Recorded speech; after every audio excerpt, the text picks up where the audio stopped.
Good morning, everybody. Hello. Hi. Hi. Hi. It's Friday, guys. We made it. And here we are. Yay. Here we are. Guys, let's land the plane. Okay. I could see the runway. Uh-huh. And there it is. Yeah. Nice, long runway. We'll take her down easy. Yeah. Nice, thick, long Nice, runway. thick, long, well-paved, well-manicured. Well manicured. Looks great. Landing strip. Big time. Get it, Scott? Yeah. Talking about pubic hair. Airplane. That's cool. Okay. Oh. You were? What? Listen, guys, Yakov Smeirnoff's going to be here later. Let's clean this place Yeah, up. do not talk about pubic hair when he's here. No. Yeah, he's a clean comedian, yeah? Very clean, yes. Well, He'll cry. I loved I in have your great respect. in Rafe and Tina's interview with Yakov on his podcast. I could tell Tina was trying so hard to not curse. And then when she did, how like I saw like the wash over her, like, oh my God. Like, And him. I know, it's great. It's hard to Yeah, not but cuss. she knew, right? He's She knew. He specifically asked us before we started. like, don't curse. Yeah. Well, He's like, I'm I trying am to keep clean. it clean for I my am audience. He's like, I don't care that much, but just please try You to guys can't help yourselves, say huh? anything there. I was pretty good. I think I might have dropped one. Oh, one. I might have dropped one. I'm not sure if I did. Zero self-control, huh?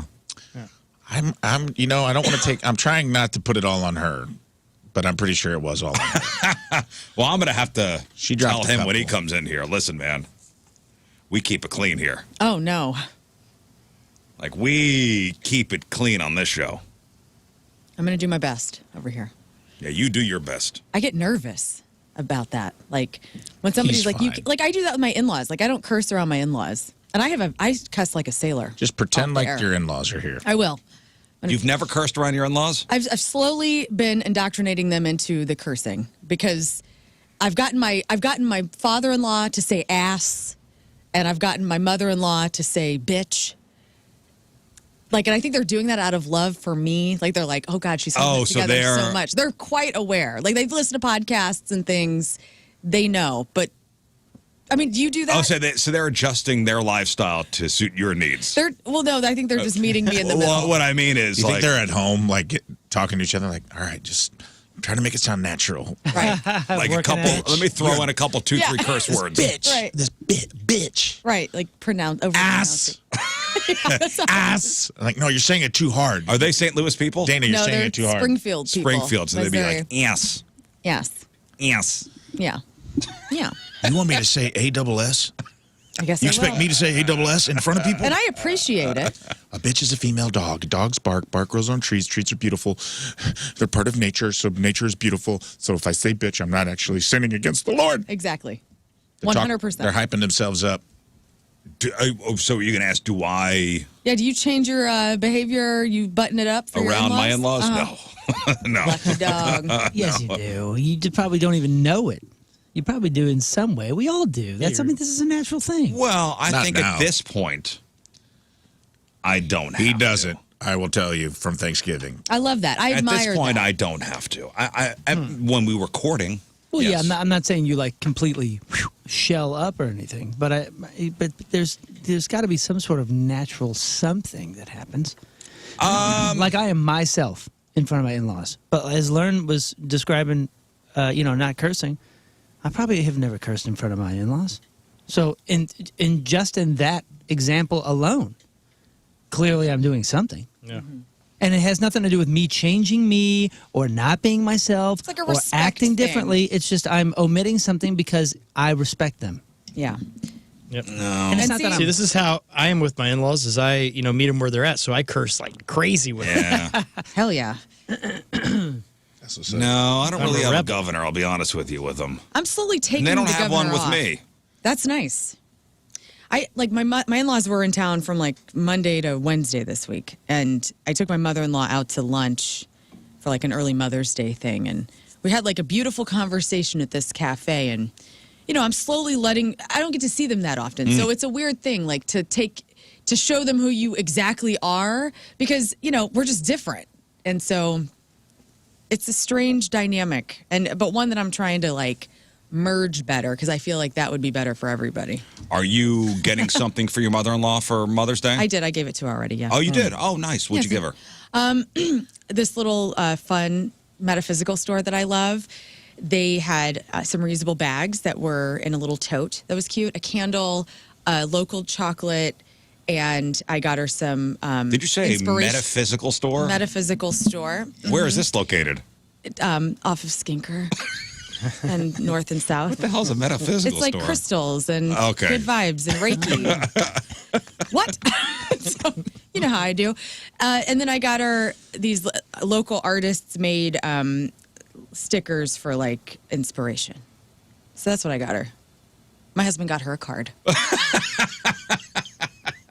that he will mail tomorrow. Right. Oh, she's going to get it in time. She's not going to get it in time. That she will put in a box with all the other son's treasures. Absolutely. And while she throws all your crystals in the trash. So there was... Get this sand out of our house. know. I already said, bitch. What does she want from me? So Mother's Day is Sunday, and if you're planning on celebrating with the mother or mothers in your life, there are three things you could do. There's the buy a gift, there's the plan some time with her, and there's the old give her the day off. Those are the three. Mm-hmm. The three things you could do for Mother's Day: buy a gift, plan some time with her, or give her the day off. And basically everything else comes under that umbrella. So lots of people, they go the gift route, and then, they'll send flowers, they'll send a card, they'll do a meal out with mom. $34.1 billion is what we're going to spend as far as Americans go this year on Mother's Day. It's a bit down from what we spent in 2023, which was $35.7 billion, which was a record. So what does that mean for the random person? On average, people are planning to spend $259 on Mother's Day gifts and celebrations, about $5 more than they budgeted last year. So what are you going to do? If you're still looking for a gift for mom, so Google Trends was used to come up with the top list of Mother's Day things to do this year. And every one of these things on this list, garbage. Really? This is things to do, right? Things that you could do. Yeah, things to do. Go play pickleball. So number one was, and maybe this is not in order, pottery classes. Okay. Because nothing says, I love you, Mom, like forcing her to recreate the awkward scene from Ghost. Here, Mom, let me help. Here, I got my shirt off, Mom. Let me get... Ooh, my mom. That's your mother. My mama.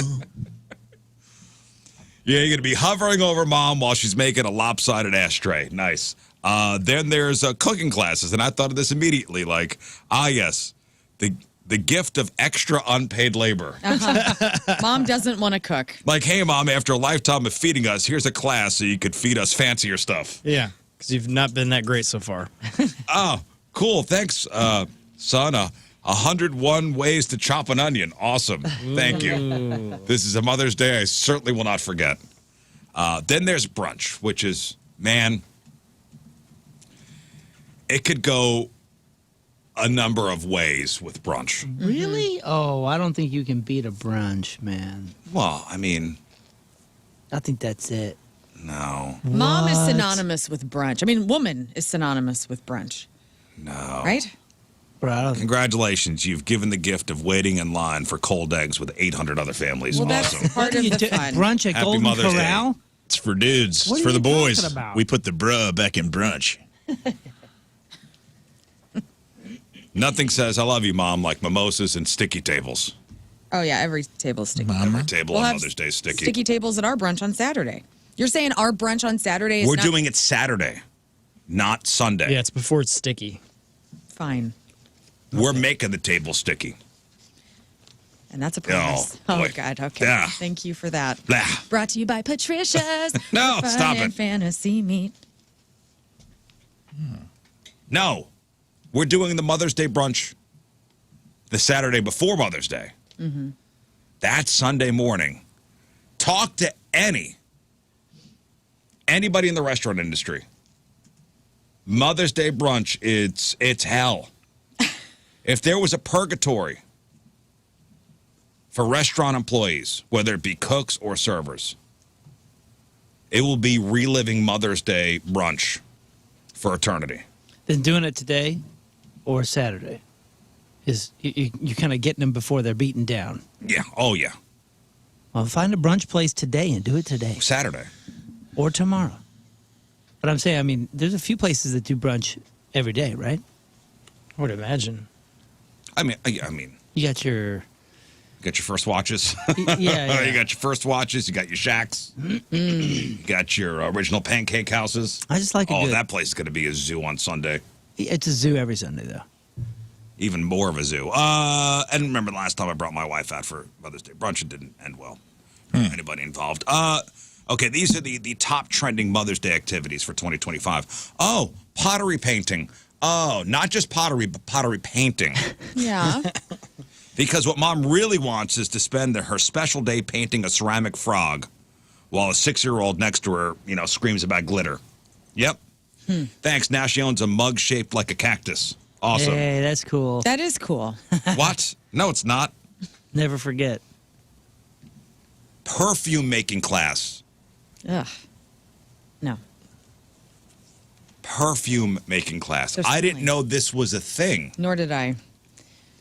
Apparently it is. It is something. It's an activity. Perfume making class. So she'll either come home smelling like a botanical garden explosion, or like she got in a fight with the perfume lady at Macy's. Yeah. Perfume making class. Or bring your mom to the movies. Happy Mother's Day, Mom. Now let's sit silently in the dark for 2 hours and pretend this Marvel sequel is quality family time. Yeah, Thunderbolts for Mother's Day. Followed by a $50 popcorn and a bathroom line out the door. Happy Mother's Day. Okay. Oh, the old paint and sip. Paint and sip. What's wrong with that? Oh. I guess it's like a crafts class with the added bonus of red wine. Hell yeah. Nothing. No notes. What? Get that off the list. That's fine. Oh, you like that? In fact, I think we should add a little red wine to the pottery, and this is People get into better it too, idea. man. Look, it's a painting of a sunset that looks like a nuclear accident. Mom's not very good at painting. You would be surprised, man. I did a painting punchlines for a while where there was an artist and me with an easel, and I would tell jokes and try to entertain the crowd while we were painting those things. They didn't want any part of that. I would do stand-up while the paint dried on their easels. Horrible. I was watching all these women just stare at their paintings. They didn't care. And They not were even try to make They did not care about the food or the entertainment. They wanted that damn painting. They get into it. Oh, I know. We did a paint and drink thing and Jeff was the model. That's sweet. That's right. Jeff and his Was he In the nude? Speedo. He was in the Speedo. Yeah, Speedo. Looked very nice. Who's? Did you guys paint him? Yeah. Yeah. Where are those paintings? I don't know. I gave one of my copies to Julie. I have another. I I think mine was auctioned. She's like, thank you so much. No, my wife's like, we got to get this out of the yeah, house. right. I think mine was auctioned. I don't know what happened to it. Oh. Well, if anybody, there were listeners that painted. Oh, them as yeah, well. there I was would a love to whole- be tagged. I would love to see some of the art that people made. Tag the they're show. great. There were some good ones. There were some good ones. I want to see And Jeff Jeff acted. in a Speedo painting. That was quintessential Jeff acting as if it were a punishment when we knew that it wasn't. He loved it. He was enjoying It's almost like What he a threw. day. It's like he threw that competition so he could do that. That's great. Oh, I remember. I remember when I took his robe off. So he got up on like almost a pedestal. Oh. Yeah, he was on like a stage looking thing. Was he like curled up sitting? Or No, how was, he do you was remember how he was standing? He may have had a hand on a hip for a second, but he was just kind of like this. Oh. Nonchalant. And I Jeff in a disrobed Speedo. him, and he was in his element. That's sweet. I love that. Listen, every family dynamic is unique, but if you have a mother you'd like to celebrate on Sunday, put some thought into how you'd like to do it. So, people were asked about their family life growing up. And among people who had a mother and a father at home, mom was probably the most involved as far as daily activities go. Right? Yeah. 52% said their mom was the most involved in their daily activities. I don't know. Or was it equal in your house? For me, it was pretty equal because my daily activities had to do with me leaving the house. Oh. I just left. So who opened up the door for you to leave? No, I mean, I was just gone. I didn't even tell anybody. We were just on our own. I was an 80s kid. We were roamers. There was nobody involved in anything. did mom help you? Did mom or dad help you with your homework? No. Nobody? The answer is no. Which is funny because they're both teachers. So they were both grading papers, and I was acting as if I was doing mine. Although I will say my dad, would play catch with us. So a lot, any sports things, my dad. Any, I guess, dinner was mom. And everything in between was me outside with friends or alone. Just roaming, dude, adventuring. We used to call it exploring. And I basically spent all of the 80s and early 90s exploring. Well, and people were asked about mother-in-laws. And, Scott, you've got a mother-in-law. I've got a mother-in-law. Yep. Lern and Moon and Tina's parents. We've all got pretty good relationships with our in-laws. Have you ever argued with your mother-in-law? No. You've never argued? No. No. You've never argued? No. We're like wasps. Rafe? Mother-in-law? Yeah. Nah, me and Svet get along pretty good. Scott? No, you go we around the get other end. along great. And if she's ever upset with something, she'll call and So I'm the I'll only talk one, her huh? down. Yeah. I've ripped her dad, but not. Mom's cool. I've had my mother-in-law not talk to me for 4 days. Oh, nice. Nice. Nah, I'm pretty easy. She's pretty easy. It's all great. It's all gravy. And you know what? I'm almost certain that I'm the favorite at this point. What? 100%. Uh-oh. What's up? Wasn't hard. It was just me. You know what I'm saying? Come on. It matters. Effortless. It matters. It matters. I'm definitely not the favorite. I didn't poop out kids, and my sister-in-law is the favorite daughter-in-law because she made the babies and Is that lives made? closer. Is that made abundantly clear? No, they don't rub it in my face, but Oh, here comes here childless comes, Lauren again. I know, here she comes. Right. Let's hear about the cats. What crystal did you buy this weekend, Oh, Lauren? cool! You went to the to what store was it? What'd you call it? The metaphysical Oh, store. cool! What's your father-in-law's name? Dana. Yeah. Put that in the Oh, favorites Dana! category. Lauren got me something from the metaphysical store. Again? Throw it out before the devil gets in our house. Yeah, One on that's exactly how it sounds. What about you? Are you the favorite? As far as The in-laws.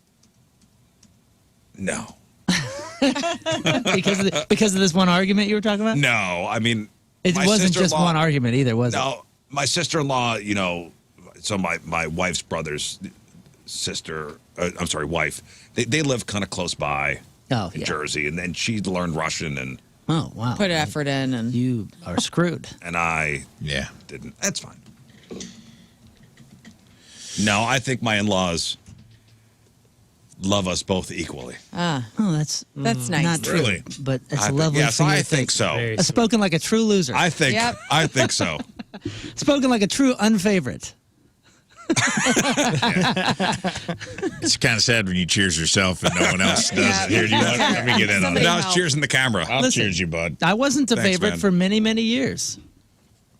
And it hasn't been proven. I just, I feel it. Hey, speaking of mothers, I do well with the in-laws usually, okay. or potential in-laws. I've never been married, but I do well. yeah, with, it's close enough. I usually do well with the parents. Maybe not when I was young, but I haven't had any major issues. One girlfriend's mom, Karen, Go figure, huh? and she just thought I was Southern Illinois trash, and I was. She's not wrong. They were from Chicago. It was a whole thing. But other than that, Cultural she's like, difference. you can't marry this Listen, hillbilly from the South. And that's what I chalk some of our differences up to, our Sure. cultural differences. And you know what? What? Yakov Smeirnoff. They're from the same town. I wonder if they know each other. Most likely. Most likely, huh? Yeah.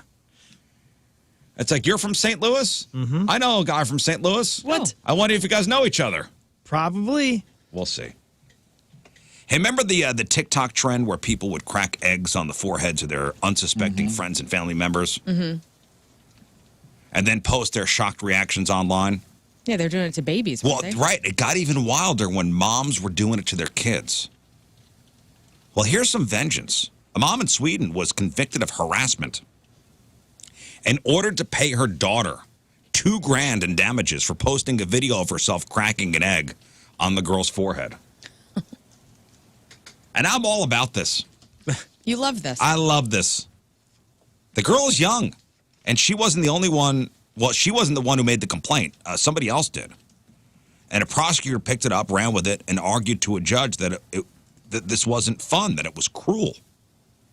You guys know the videos I'm talking about, right? Mm-hmm. It'd be like a mom and her little kid. You know, they'd be making cookies or, making cupcakes, and the mom would just all of a sudden slam an egg on their forehead and get the reaction of the kid. Yeah. Which is the worst. I remember thinking at the time watching it, like, this is just so mean to these little babies. Right? Yeah. Hey, smash the likes. Hit that, smash that like button. So I'd be like, the kid would look shocked or even sometimes cry. Mm-hmm. So this little girl, this mom in Sweden did this to this little girl. And it's not the little girl that complained, somebody else complained. And the judge says you simply don't do that to a child, to record and humiliate the kid and then broadcast it to thousands of viewers. I find it incredibly degrading. It's a reckless act. The mom insists it's a harmless prank. But now the mom's got to pay the kid, her kid, $2,000. That is awesome. Now, on one hand, even if the egg cracking looks and sounds violent, it's probably harmless. But that said, and I thought about this, there are a lot of people using their kids for social media content. Mm-hmm. And many of them are too young to consent. And many of them are too young to understand the ramifications of potentially going viral online. And this upcoming generation will have to deal with being in high school and college and in the professional world with embarrassing videos of them endlessly circulating online. Not to say all of them will. I kind of thought of it as maybe somebody coming over your house, like a girlfriend or a boyfriend, and your mom taking out the baby book and starting to show embarrassing things. Right. Yeah, because everyone has their bathtub picture. Like, Oh, yeah. But this is in a grand scale. And the internet is forever. It is. And we don't know what the consequences of using your kids for all this content, what that's going to be on them. Anybody watch that show? There's like a Netflix special about that. I haven't seen it, but Oh, what's it called? Sounds like something I'd like. it's something like, is it liked or shoot? It's something about social media, the impact of social media, of people using their kids to build the brand. So I wonder if in the future, if like, let's say one of these little kids, their mom, put a video up of them and they went viral and down the line, they're like, I didn't want this. And I wonder if there's potential lawsuits. Mm-hmm. especially if money's involved. If they made a lot of money on that video. Maybe, yeah. Well, there's one in 2020 called The Social Dilemma. I remember seeing that. That one's okay. I saw that one. That was okay. This is a newer one. Why is it not popping up? I'll find it. So here's something you probably didn't know you needed. There are pills out there that are supposed to make your farts smell like chocolate. Whoa. No thanks. That's right. What do you mean, no want thanks? that. Because I don't want to misconstrue. The That's smell not of for- chocolate is a very special smell, Oh, I see what you're saying. as is everybody's gas. You don't want to be fooled. And you don't want to be fooled. And I also don't want to be turned off by chocolate. You're right. That's a great point. I'm so glad you stopped me Interesting. from buying that. Okay. Well, don't eat the BM or whatever it is. Man, that's a great point. Because now unless you want to stop eating chocolate, and then this would be a great way. Oh, you yeah. know? Because you're like, Rizz farted again. It smells like chocolate. And there's just no way. Poop particles. I'm still smelling your poop Right. particles. It's like when you walk past and you go, what is that smell? It smells decent. And you find out it's a dumpster. Right. And you go, Yep. It happens back here. Yeah. The Italian dumpster. Yeah, there's sometimes a melange of of odors, and you're not sure if it smells good or bad. Hmm. Sometimes it smells like garlic. Right? Yeah. 100%. And it's Back behind the really building. good for the first couple feet, and then it hits you. And you go, Oh. oh, no, that's rotten garlic. Oh, yeah, I'm not sure. I don't like this. It's garbage. Yeah. So this wild invention comes from a 75-year-old Frenchman. Back in 2007, here's the story with this guy. Back in 2007, after a particularly gassy dinner with his friends, he decided that there had to be a way to make passing gas a little more pleasant for everyone. Instead of just blaming the dog, he used his background in homeopathic remedies, and after some science lab tinkering, he came up with a formula. I think we know the prototype, but He came up with a formula for what he calls pilupe, which means fart pills. Felipe. That's pretty. I think that's how you pronounce it. If anybody's looking for a band name, Fart Pills. And it's not just chocolate. If you're feeling fancy, you can also opt for a ginger or rose scented. Does that excite you, Fart smell. Scott? Of course. Great. I mean, if I could, just increase that. Guys, the Powerful scent. chocolate version has real cocoa in it. yeah. And And the poo. pills are made with 100% natural ingredients. Though the exact recipe is a bit of a mystery. According to an old interview, some ingredients include vegetable carbon and fennel. So if you're worried about safety, these pills are reportedly FDA approved and also cleared by French authorities. So at least you won't be breaking any laws if you want to try to get these things imported here. I mean, it's worth a go. Yeah. What? Would anybody be willing to try these? Moon sounds like he's the one. Just for humor, this is funny to me. You can achieve the same results with a little bit of go-getter attitude, a Hershey's Kiss, and 2 fingers. You know what I mean? Don't you want to try it? Practically already. different Just throw way. it up there, right? Yeah, the Hershey's Kiss is already beveled for. It's tapered for insertion, huh? What? Wouldn't it be hysterical, though, to just to give it a go? Listen, if I had them Have that little right paper here, hanging out. if I had them on the desk right here, you guys are going to tell me that you wouldn't give this a go just to see if you I would. farted chocolate I later would. today? That's I would leave the hysterical. room. That's hysterical. I don't want you ruining cacao. No, for me. imagine just in here, we're just ripping them. And How would you know, Man, is though? there a Godiva factory? Yeah. God, Diva. I suddenly want some cake. That would be awesome, man. Oh, I would do it for the humor. I'm not going to do it on a regular basis like they're suggesting. But, oh, yeah, this is hysterical. By the way, the Frenchman who invented them looks exactly like you would think. I mean, like, doesn't he look Oh, like my a- God. He does. He's so cute. He's just old, bearded gnome of a man. Yeah, love He him. does look like a gnome. that guy's funny. He enjoys humor. He's enjoying life. So here's the $1 million question. I mean, so do they really work? And reviews are mixed. A YouTuber named Angie Eats It All is her YouTube handle. She tried the chocolate ones, taking 2 to 6 pills a day as recommended for 2 weeks. She says her farts basically disappeared instead of smelling like chocolate. Oh, wow. Maybe it's Which one is- of those unintended consequences. You know, like we made a drug for one thing, but it cures something else. Yeah. Can you, I mean, maybe this, so it's Beano, basically. Isn't that what Beano does? She says her farts disappeared. We had a You know buddy. before and there'll be no gas. We had a buddy go vegan early, like well before I knew anybody else going vegan. And he was in the band, and he was impossible to be around. His farts were just the worst. They're incredible. He was impossible. Same, dude. There's a girl on my improv team that used to rip during improv rehearsals. Vegan, healthiest person, room clearer. Yeah, he was the worst smelling fella ever. So we had Beano bottles all throughout the house, in the bathroom, whatever. Like, and anytime he would rip in the van or whatever, we're like, dude, you got to take this Beano. You got to take your pills, man. Yeah, but I feel the same is said about people who just who are like hardcore carnivores. Right? Yeah. Yeah, meat farts and bean farts. Meat That's all farts it and is. bean farts. Yeah. But the Beano, I mean, that's what that was for, right? If I remember correctly. Yeah, it was It's supposed to help scale with down gas. your gas and some other things. So yeah, Angie eats it all. She says, taking 2 to 6 pills a day is recommended for 2 weeks. Her farts disappeared. The pills start at $20.84 a bottle. Yeah, here it is. You could ship it straight from France. It's made with legit French ingredients. You can still order them today. So if you're looking to make your next dinner party legendary, guys, or you want a weird story to tell, now you know how. Chocolate-scented farts are officially a thing. This isn't really that new, though, because White Castle's perfected this ages ago. That's where different. It's like fresh, still smells fresh.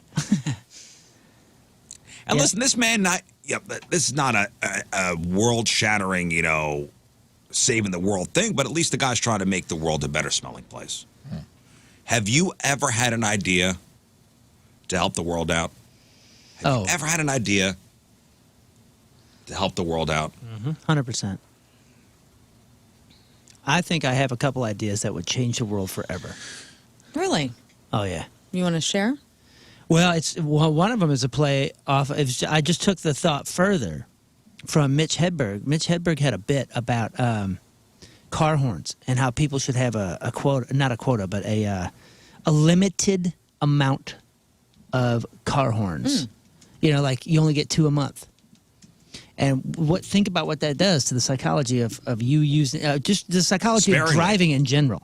You're gonna save that. You're not gonna be honking at everybody. You're not gonna be like they do down in Springfield, honking about everything. And there's no carryover. You can't get, like, if I didn't use my honks in September, I can't use. No, I don't have extra honks in October. And a reset. So let's go ahead and apply this. And I don't want to limit anybody's living, right? But let's just say that it's all agreed upon that we all have limited. I mean, shall we? I mean, the list can be endless. Maybe we're talking about curse words. Maybe you only get 300 a month. Mm-hmm. I mean, think about how our language would shape up, and we'd really be because then when you hear somebody dropping F-bombs left and right, and you're like, whoa, really matters. There's some serious stuff I need to be listening to from this guy or gal right now. Yeah. Because they're using all 35 F-bombs right now. Heavy. I thought of a couple things. That's a good one. Okay. That's a good one, Moon. So horn honking and curse words. You have a limited use. I mean, how about anything? Anything that is dramatic or something. I don't know. I just think that would shape up humanity real quick because we'd all be thinking about the implications of us using. I thought of 3 main ones. Number 1, you replace half of Congress with golden retrievers. Okay.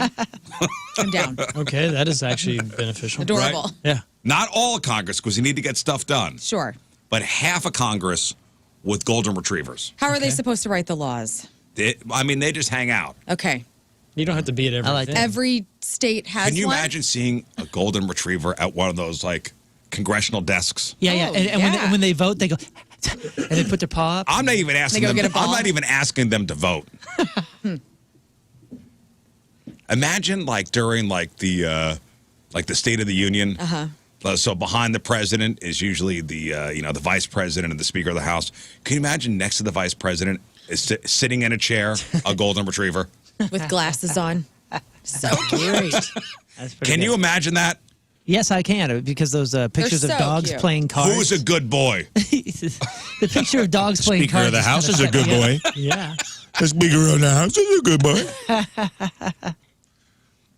Imagine what a better world this would be. It would be good. Because Mitch McConnell's looked like a turtle this whole time, and let's be real. And, I mean, that's been Sounds fine. like droopy. I mean, Representative from turtles, Virginia want a treat? But I would like to have a golden retriever Congress, Half. Because we do need to get stuff done. Stuff needs to get done. But half of Congress, all golden retrievers. Love it. Who yields their time? Who yields their time? You do. Yeah, and you know what? The humans that are still remaining, they probably wouldn't raise their voices much because you're scaring the dogs. Yeah. You're freaking them out. And I'm talking specifically no other breed. God, that'd be funny. But golden retrievers. Yeah. Okay, well, I find that a little uniform, but whatever. We're going to take a short recess. The senator from South Dakota has a case of the Zoomies. Yeah, who's going to take Idaho out for a walk? Mm-hmm. Okay. You just beat on a guy filibustering. I think everyone should get free pizza on Mondays. Why? Why Monday? Why pizza? Because it would make Mondays less evil. Okay. And it may be, listen, it's not going to end world hunger. Might make pizza worse, though. You could risk You could risk a negative flow. What do you mean? You start associating pizza with Mondays, and maybe the negativity of Monday gets onto pizza. And then people start associating pizza with, like, the Sunday scaries, and it takes the joy out of pizza. Just know that the risk is there. Well, I was just thinking of taking the stank off of Monday. But maybe you would stank take the, could get on to pizza. That's what I'm saying. Yeah, maybe you would drop the special from pizza. We're going to need some market research. You got to really be thinking about again, this. we're just throwing this out there. Just a test group. I don't hate it. I'm saying, like, we need a test group. I've also suggested a global reply all ban for emails. No. Which I think we'd save forests and friendships. They have their place. Not in my world. You are so Especially in your mass world. email adverse, reply all adverse. Why? What's your problem? I don't like it. I don't like people knowing my business. You get confused by the thread. What? Confused. We're all in this together here at work. You broadcast. You're a broadcaster. What do you mean you don't like people knowing your business? Hey, I got a good one that I think you're going to think about harder now from your week last week. Go ahead. Fast lane pricing. Dynamic self-pricing. In any line and all lines. And this is what I mean. Now, don't come at me and be like, "Oh, the rich people get to jump the lines." That's not what this is about. Because, I mean, how often are you in a line with people that are Too much, completely Moon. different? No, listen to me. Too many times. No, listen. You're at the DMV, and there's an emergency at home. There's something in the oven or something like that. Like, in this moment, in this particular moment, every line has a price above it, and just for $37, front of the line. Now, if the line is longer or everybody has no care about Okay. how long they need to be there. There's a free line. There's a $25 line. There's a $100 line. This sounds like Disney adults. All of it. That's what I'm saying. But every line has dynamic self-pricing. So basically, your self-price of what this could be worth to you is there, and all the money goes into fixing roads and like a tax. You know what I'm saying? I'm telling you, it's not a bad idea, because then you're going to be sparing. You're going to be like, oh, I got the time. I'm gonna wait. I'm not going to pay. Moon, after carefully considering this, in the 3 seconds since you've said it, And your Disney experience with the fast lane. I love it. Well, we're going. We don't need roads. I'm telling you, love man. it. I mean, you're just buying time back. So and you walk no in the one's DMV. upset with you. You walk in the DMV. There's like 5 windows. There's the free window. Mm-hmm. There's like the $10 window, the $25 window, the $100 window, and the $200 window. Dynamic pricing. It's just time for money. Why don't they do Fine. it the opposite way, where Approved by the dogs. if you want to make the poor people happy, you have it where they get paid $25 to go in the slower line because they want the money, or et cetera. Yeah, and then right. One's free, And this applies you don't to get any money. This applies to all lines. Traffic, it applies to, DMV, even if you're on the phone, on hold. Oh, you're trying to get through to freaking Medicaid? Yeah. Oh, okay, well, I guess I'll get paid. Pay me $25, I'll wait 8 hours like I've been waiting these last couple of weeks. I don't like the tax idea. I think the people working should get the money. The people working. Uh-huh. But they're What? already working. Yeah, but now they're dealing with rich people that have no time. So Rich they're people- impatient, and so they're going to have a little bit more patience. And I think they should be awarded for that patience that they're dealing by getting a little cut. And do rich people actually ever have to go to the DMV? Yeah, Right. This isn't about. You I think don't- Bill Gates actually goes? I think we're jumping the shark there and thinking rich versus poor, and it has nothing to do with that. It has to do with what is this time worth to you in this moment. Well, no, like dynamic pricing is classist. If you don't have I work 6 jobs to make ends meet, and I don't have a lot of money that I save. I can't pay the $50 to do the DMV speed lane. A self-dynamic, like I said, this would be some magic AI sort of thing that priced it to you. Do you understand what I'm saying? You're thinking too hard on this. Magic market. But it's a genius idea, I swear. Lern, give me an idea that'll change the world.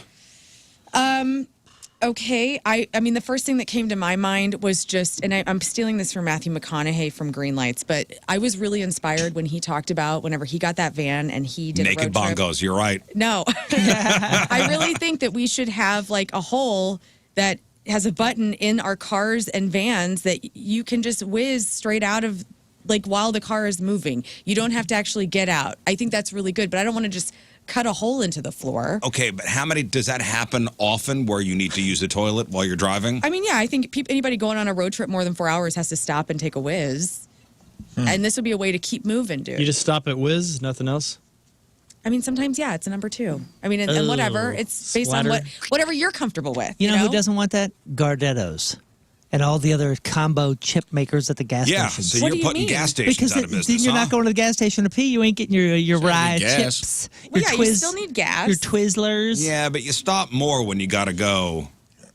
Yeah, you pay at the pump if you ain't got to go. I'll tell you this. Sometimes, like, I was on a road trip on Sunday. I don't always buy something whenever I whiz in a gas station. And on a road trip? Yeah.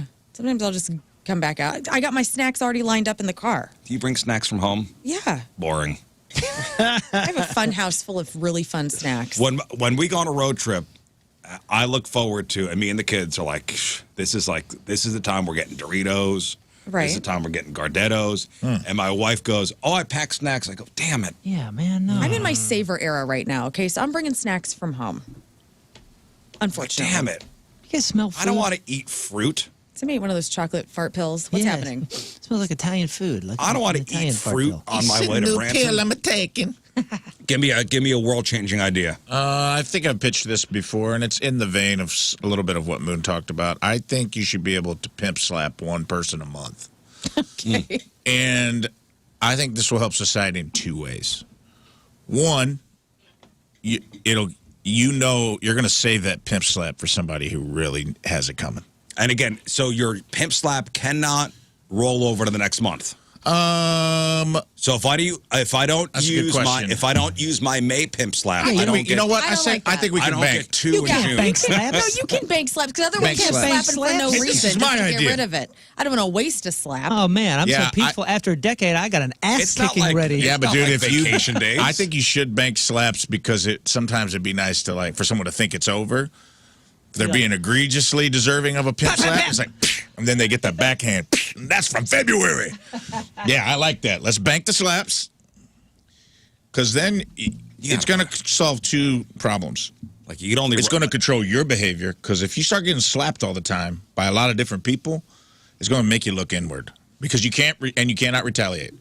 Oh, what Why if you? not? Okay, wait. You can't retaliate. I mean, What if you I have have to one take. pimp slap If also? you have one, then I guess you can slap them back.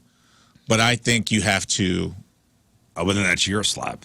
Now, will this eradicate violence if this is the only thing that's legal? So if you slap without a slap, like an illegal slap? Yeah, I think you have to. Jail time. You can't meet a slap with a slap. You have to have grounds. You have to have grounds beyond the pimp slap. But I'm saying if you use a slap that you've already that you don't have. Oh, jail time. Jail time. Yeah, it's assault. That's assault, brother. Well, yeah, that's assault, brother. I'm talking about an organized town square pimp slap. Put them in the stocks, face So out. is there a? I think you should have to there should be an agency maybe that keeps track of the slap. You know what? I don't want bureaucracy in this. no red No tape. lists. Let's not. The slap app. You keep track of on the slap app, and then you let's just not get log the government slap. involved. The law knows. Are we like? This is a perfect world we're thinking in. Are we like calling somebody out and like a duel almost? Like I'm calling you out, Rafe Williams, for a slap.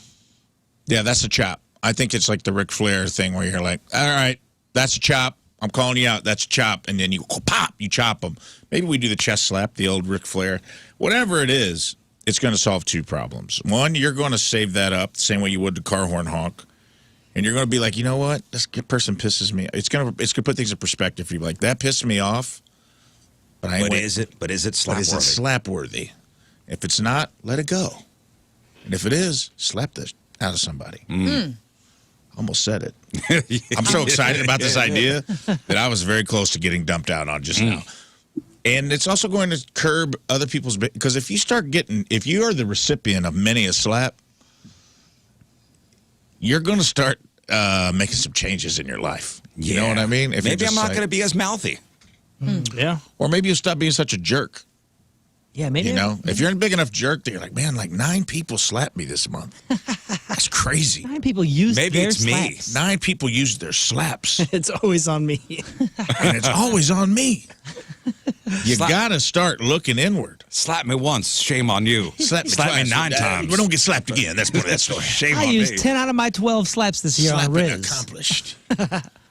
I just think it would be. I think it would help society because it doesn't. And I'm not talking about like these power slap competitions where people get concussed. I'm just talking about a good old fashioned. What did the 5 fingers say to the face? Yeah, just a little tune-up, Nothing's going to concuss anybody. Just a little whop. Just a little course correction. Yeah, course correction. I mean, I'm wondering if you're talking about those, those big old beefy dudes doing the slap contest where they're knocking each other's arms. Oh, yeah. Said. Also, I mean, no there's power slaps. No. But what if the guy who town. played, the Mountain in Game of Thrones? What if he gets pissed at somebody? Yeah, no Yikes. kidding. He's going to be killing people once a month.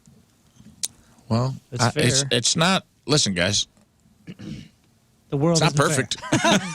fair. I guess don't piss the mountain off. I don't know what to tell you. I mean, I can't believe I already have to tell you that. yeah, I guess that rule is kind of already. But at least you would know already he was applied. only going to slap you. Imagine the mountain just being mad and with no governor, and he's like, I don't know where to direct my anger, and he just rips your head off. Yeah, it's true. Maybe you got it. Maybe you get a proxy slap by someone approximately your same size. Because not all slaps are created the same. That's true. So maybe there's proxy slaps. I do You're like like- the idea. Thank you. Send it to the Golden Retrievers.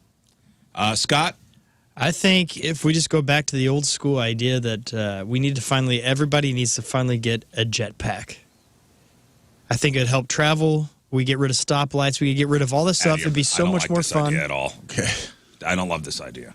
Lots of burnt ass hair. People can't drive. And now you want people with jetpacks? Well, you get rid of the ones who can't drive pretty quickly. And you don't have to worry about them anymore. That's a good It takes point. care You of know what? itself. This is a great That's actually situation. a great point. Your singed ass hair is a good argument against, though. I didn't think about that. Thank Well, That's you a just really gotta have- stinky smell. You got to have some Rocketeer pants. You got to have the Everything comes with chocolate a fart price. bills. All right, and I think this is a good way to sift out the people that can't handle it and are not good drivers of anything, a It might jetpack or thin. otherwise. Thin a little bit, but that's okay. Millions of people will die. It's just one time, and Hey, then man. the good people of driving will survive. Millions of people die every day, and nobody Yeah. cares. Nobody blinks an eye. So how is this any different? I mean, you got people flying into things. I'm going to assume people be funny. blink an eye. I mean, we are blinking our eye, but we're not doing I'm anything to usually help. affected. So jetpack up. Affect everybody. I mean, you could have people flying into buildings. Hell yeah!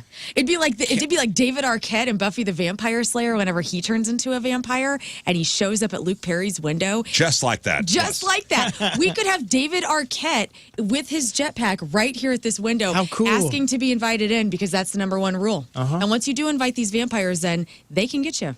That's the rules. All right, well, Okay. All right. Scott, Wouldn't mind a trash compactor in a car either if we're lobbing stuff out there. Hey. a trash compactor? Yeah, something a little more technologically achievable. I'm just tired. We need something in the car. We got, dude. I got in your car yesterday, all kinds of cool bells and whistles. Loved it. I'm like, they can't come up with something where when you're eating in your car like a savage, you can just throw the wrapper into a thing where you're not having to like embarrassingly clean your car out and walk. Have you just every time? time you leave your car, you just take the garbage that you brought in with you? Yes, Great. theoretically, yes. My hands are all full. But you're driving. It happens. You man. don't just open up your window and just throw it out? What? No. No. That's the old I think it school would way. stop littering. That's my point. Is I think a lot of people, if they had a little trash compactor where the car just pooped out a little brick of recyclables, boop, maybe it even runs I on used to trash. think the world was my ashtray. Maybe it runs on trash. That would No. help the snack industry immensely. Yeah. Yeah, it would be handy. Like the old DeLorean where he makes it run on trash. You eat a banana, you throw the peel in, you eat your Boom, banana. fuel. Boom, fuel. It converts it into fuel. I would just, as we're keep going, I would like to have a hypochondriac starter pack where we get like a stethoscope, a thermometer, an ECG, all the things that you need, blood, pressure, cuff. What's an ECG? It's like a little thing that monitors your heart to make sure Echocardiogram? there's Yeah, you know no, Is that EKG, right?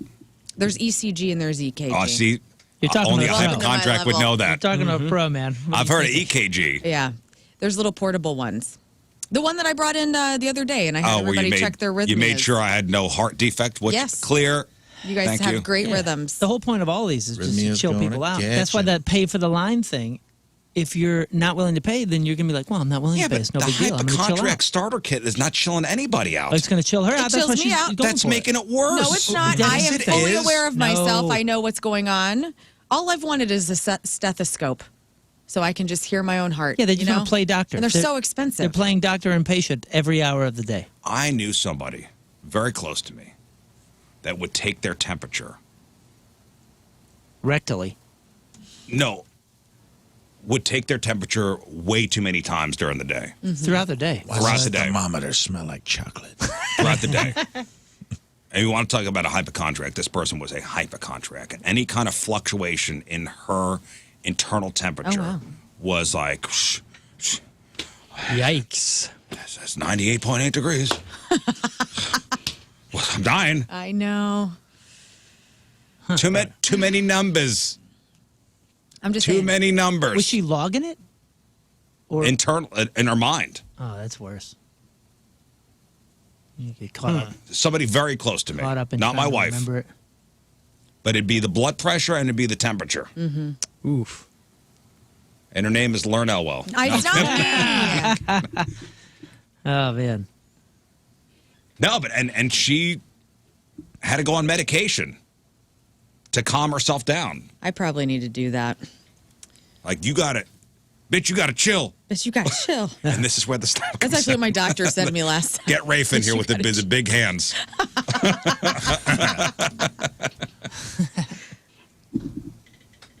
Too much data makes you crazy. True that. But it also makes you informed, and it's so cool to be informed. I like to put my head in the sand. So many issues. So many issues. All right, one more thing before we move on. It's National Pet Week. I think we mentioned this the other day. And here's a good story for all you dog owners out there. You ever let your dog lick your face? Yeah, Sure. all the time. All the time, right? Mm-hmm. I mean, now when your dog licks your face, where does that tongue go? Like on your cheek? Does it ever go in your mouth? Oh, It did the other day on accident. we have Aussies, so they try to lick your eyeball. Like if you're not paying attention, she'll get a quick one in your eyeball, and you're like, quit it. Oh Yeah. my gosh. Is that why you've had like a red eye all week? Probably. Oh, man. Yeah. Man. But she got her shots yesterday. Payback. So a 26-year-old pregnant woman from Tunisia landed in the hospital after months of stomach pain, and doctors were shocked to find a giant cyst in her pelvis, about twice the size of a tennis ball.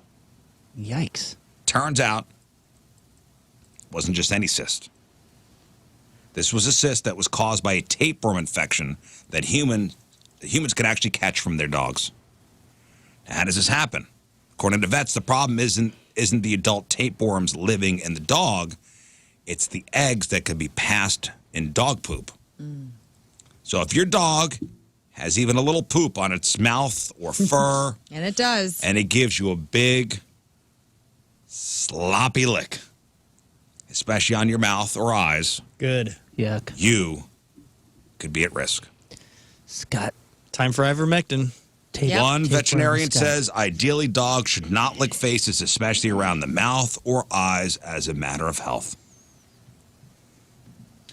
Speaking of a matter of health, last night I am about $255 lighter because why? Lord Bilbo Stanley Baggins ate one, and I mean the smallest raisin you've ever seen. Oh, no. The smallest raisin. Oh, raisins are not no bueno? No bueno. Grapes can kill dogs. And let me be clear here. I've heard that before, so we make sure the dogs don't get it. Now, Radio, as you know, does not eat anything she's not supposed to. Mm-hmm. So that's what we're used to. I was having raisins, and I guess one fell into my shirt, and I stood up, and it popped down. And my wife goes, "Oh, look, a raisin!" And right when she said that, Stanley goes, "Boop," and takes the raisin. And she goes, "Wait a second. Aren't grapes poisonous for dogs?" And I said, I don't know. But that was the smallest raisin ever. Right. And she looks it up. She webbed it. She learns it. She WebMDs it. And everything was like, your dog's going to die now. It's the worst. Renal failure, blah, blah, blah. Even one little one? One little one. Apparently, this is what the vet said. Now she there's video of our camera, our doorbell camera, going outside, and it's like, make the dog vomit, make the dog vomit. So then we had to give the dog hydrogen peroxide. So then now I'm the bad guy, forcing hydrogen peroxide down his nose. No. And he's all looking at me like, God, what are you doing? What are you doing? So then he to goes me? outside. Now his stomach hurts, and so in his mind, he's got a poo, right? So he's like dragging hole around the yard trying to poo, but he's already done with that. So he's just looking at me like, "What'd you do? Why do I feel this way?" Right. Did not vomit. Oh no. So then the wife In there, brother. Half hour goes by. The wife is on the phone with the vet, and the vet's like, "Oh yeah, you got to make him vomit, or we'll have to make him vomit." So What time is this at?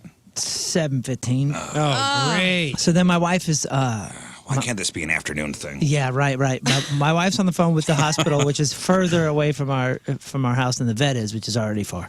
And she's like, "We got to go," And it's amazing on the camera. We were watching the videos afterwards because she's like, "Just go, just throw up, Stanley." And I'm like, "Hey, man," I'm over there going, "Hey, you gonna throw up, dude? Come on, bud." Like our personalities are like really showing in this moment. She's freaking out, and she goes, we got to take him to the vet. And the last thing you see on the camera is me coming in going, "Is this a me thing or a we thing?" And she's like, "Oh, I'll go with you." So we jump in the car, take the dog down there. They're like, "Oh yeah, it's one raisin apparently, one raisin or one grape per 10 pounds of a dog can kill it." Oh. Wow. And this dog's only 7 pounds, so one raisin, we've already exceeded our limit. Right. But on the way there, my wife again is panicking, and I'm like, "Listen, I had a dog when I was growing up, eat an entire sheet of cookie cake. And supposedly, chocolate's going to kill these dogs and whatever. And I have heard of some bad things happening with chocolate. Right. Have you ever heard of a dog dying from a raisin? No. Me neither. No, because Big Raisin tries to hide those numbers. Or is it Big Vet that's telling me that this one raisin is going to kill your dog violently? Anything to get you in whatever? there to spend money. Well, I've always been fortunate. All our dogs, they'll eat chocolate, they'll do whatever they want, and it somehow is too goofy to know. It's not good for I'm them. not saying that it hasn't happened or that it's not possible chemically or whatever. I'm just saying, I was trying to chill my wife out. I was like, I think he's going to be fine. The vet's going to fix it, whatever. But also play the stats here. Have you ever even heard of someone hearing of a dog dying from a raisin? A raisin. I have not. Smallest raisin ever. I have not.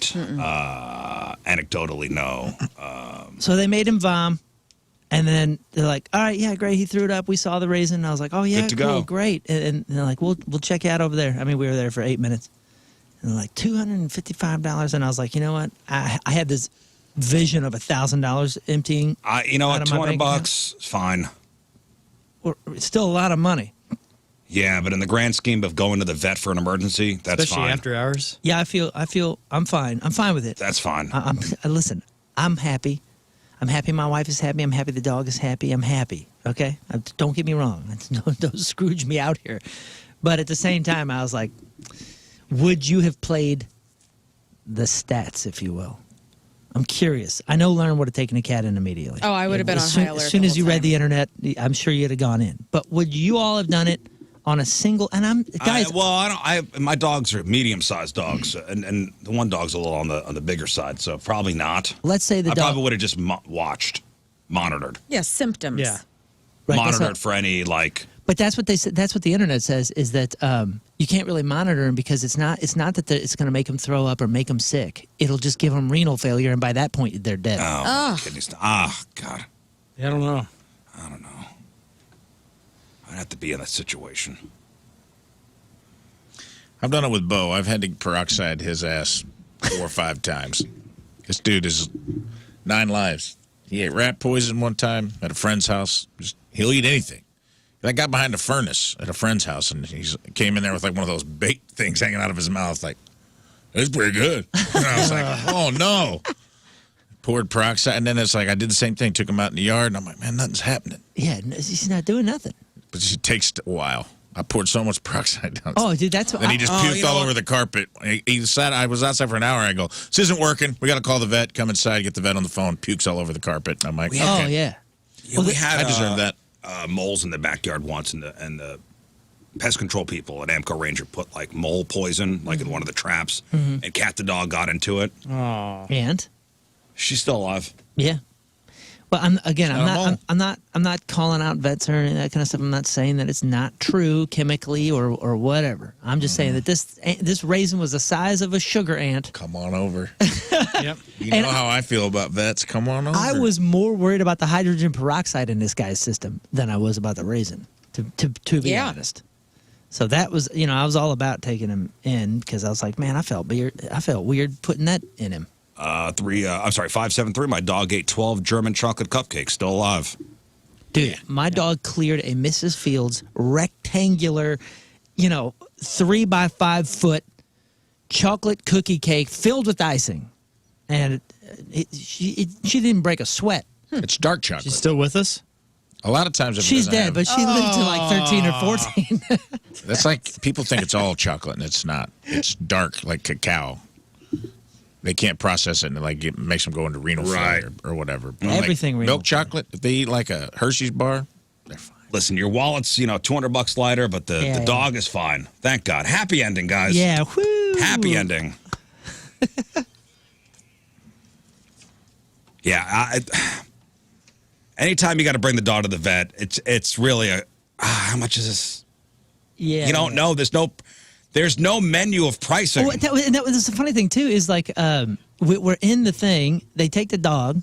They say, "Hey, we're gonna try to make him throw up." And if he doesn't, and this is what scared my wife, if he doesn't, then we'll have to talk about what to do next. And she's like, "What does that mean?" And while my wife says that, I go, "Hey, did you notice they didn't even give us a price?" No, of course. It's like when you go to the doctor, they don't tell you how much stuff's going to be. Yeah, they're going to do it first. We can add that to that list of things that would make the world a better place. The hospitals and vets, they all have to list the prices of everything. Yeah, give me a menu. Show me the menu. And you can negotiate pricing. All right, today's Team Rizz Remember the Day is brought to us by Hot Shot Sports Bar and Grill, the official sports bar of the RizzShow and home to St. Louis sports fans since 1990. From Granite City, Lee Cheney is Lee. Team Rizz Remember the Day. Lee has been a longtime listener, catches the live show because it's during the time that he works. He's made it out to multiple RizzShow events and answered as many Eagle calls as he can. Just loves the atmosphere of the show. It reminds him of sitting around with a bunch of buddies, just talking about life. Lee Cheney from Granite City, our Team Rizz Remember the Day. Get super sweet Team Rizz Remember the Day soccer jersey. Get yourself signed up, 1057thepoint.com/Team Rizz. 636 on the Coleman's Campers text line. Vet Tech here. I would have taken my chances with the raisin and monitored at home. Yeah. Good call. Listen, I'm no expert. You do what you think is right. We're not doling out vet advice here. Like I said, I was just trying to keep calm and carry on, All right, it's 7-11. Friday, traffic and weather. First look, Moon coming at you. Traffic is brought to you by Golden Oak Lending. Do you need extra cash? Golden Oak Lending can convert your home's equity into cash in as little as 14 days. Let Golden Oak Lending cure your blues. We have a crash. Nope, that just cleared. That's good. 2 lanes blocked, though, due to a police incident. 44 eastbound at exit 1, Missouri 3. Your point forecast, sunshine. High is 72 right now. It's next day there. So big news from the world of gaming. 4 iconic video games were just inducted into the World Video Game Hall of Fame. So I'll give you the nominees, and you tell me what made it. You've got Golden Tee. You've got Frogger, Call of Duty 4 Modern Warfare, Defender, GoldenEye 007, Quake, Tamagotchi, Angry Birds, Age of Empires, Harvest Moon, Mattel Football. Do you remember the Mattel football games? Oh, those were. They were like the handheld. I remember the Tiger ones. They were the handheld. I mean, if you look up Mattel Football, they were the handheld. I mean, it was garbage, but I mean, it was one of the first handheld games. Oh, this one. This like the 70s one. Yeah. Oh, yeah. With the little, it's almost like a calculator screen. I forget what those are called. And then NBA 2K. So how many got in? That was 4. a lot of games, dude. So 12 nominees, only 4 got in. Golden Tee's got to be in. Yeah, Golden Tee's number Golden 1. Tee did not get in. Really? GoldenEye? GoldenEye got in. Interesting. That was my one slam dunk pick. People still play that game. Yeah, Because it's still holds good. up. It holds up. I'll say Frogger. Yeah, Frogger's Frogger didn't get in. Yeah, let's see. Jump back. So this is By the way, GoldenEye 007 for the Nintendo 64. Groundbreaking. That was my buddy had an N64, and just the first time he saw that game, I mean, whew. Yeah, it's pretty. Yeah, and how many flawless. all-nighters did you do with that with your buddies? Very popular game. I mean, listen, I don't know if you're gonna get this. So Defender got in. It's a good one. Tamagotchi. Tamagotchi got in, Boo. and Quake. Quake was a good one. It was. I don't remember Quake. That was a big one. It was like one of the first DVD, It was of the Duke Compact Nukem disc. family of games. So the first-person shooter didn't just blow gamers' minds with its 3D graphics. It also delivered a game engine so influential, developers are still using the DNA of this game 30 years later. That was Quake. And what was Defender? Yeah, I don't know about Quake or Defender. Those are out of Defender my... was like a arcade game, like kind of spaceship, not necessarily like asteroids, but Was it like Shooter Space video Invaders? game. it was kind of similar. I remember playing it. I don't Space remember. Invaders. I think it was a little more. Space Invaders was great. So Defender came after Space Invaders and Asteroids. It was like the next generation. Huh. And by the way, the GoldenEye thing, did you guys ever play the follow-up? Was it Perfect Brown Dark? Eye? Oh, GoldenEye, then Brown Eye? Yeah. yeah. No, Perfect Dark. Did you ever play that one? Because you could Perfect still play the Dark? GoldenEye levels, the multiple player ones in that, but it had new weapons and all kinds of fun No, stuff. I don't remember that one. That was awesome. But congratulations to Defender, Tamagotchi, GoldenEye 007, and Quake, all now in the World Video Game Hall of Fame. All right, today is May the 9th. Back in the day, 126 years ago, 1899, the lawnmower. That was invented. 111 years ago, 1914, President Woodrow Wilson established the first Mother's Day. 75 years ago, 1950, L. Ron Hubbard publishes Dianetics. 65 years ago, 1960, the FDA approves the use of the pill. 45 years ago, 1980, the original Friday the 13th was released. 33 years ago, 1992, the final episode of The Golden Girls. That airs. 20 years ago in 2005, Renee Zellweger and Kenny Chesney secretly marry. Renee files for an annulment 4 months later, citing fraud. 5 years ago in 2020, Little Richard loses his battle with bone cancer. He was 87. And 2 years ago in 2023, George Harrison's Here Comes the Sun becomes the first Beatles song to register 8 billion streams on Spotify. And that's what happened back in the day. All right, time to find out what's going on in the world of music and entertainment with your crap on celebrities. And I love this story. Matt Pinfield revealed a gift that he received from the Osbournes while he was recovering from a stroke that he suffered back in January. Matt Pinfield shared on social media, "I got this beautiful surprise gift to help me get through arguably one of the most challenging times. I was completely blown away because of one of my rock and roll heroes, the one and only Ozzy Osbourne, who I discovered at 9 years old with the Black Sabbath album Paranoid, sent me a personal gold-plated engraved custom cane to help me get better at walking I again." saw the picture of this. It's so cool. Cool cane, buddy. Cool cane, cool thing for Ozzy and Sharon to do. And I love this for Matt Pinfield. You sent him a cool cane? Like, can you imagine? I mean, you worked around Cool MTV, cane. and you've known Matt Pinfield, For a right? long time, For yeah. a long time. I mean, to me, and I was watching an interview yesterday with the Goo Goo Dolls talking about Johnny Resnick writing the song Name Yeah. and how that was based on Kennedy, the VJ from MTV. And I was just thinking about how impactful the VJs of MTV have been and how cool their lifestyles are, that they got to actually become actual friends with so many 'cause it was such celebrities. a cultural, a necessity for these rock stars and musicians to when they broke out on MTV. I know. But it's cool that Ozzy, being as big and inflated and successful as he is thinking about Matt Pinfield and sending him a cane. Yeah, it's awesome. That is such a cool thing. And Matt Pinfield's one of those guys that have been around forever. I know. He's legendary, too. Alice in Chains had to cancel their show on Thursday, last night, in Connecticut after drummer Sean Kenny suffered a non-life-threatening medical emergency. Ooh. Don't know what's going on there, but hope he's doing all right.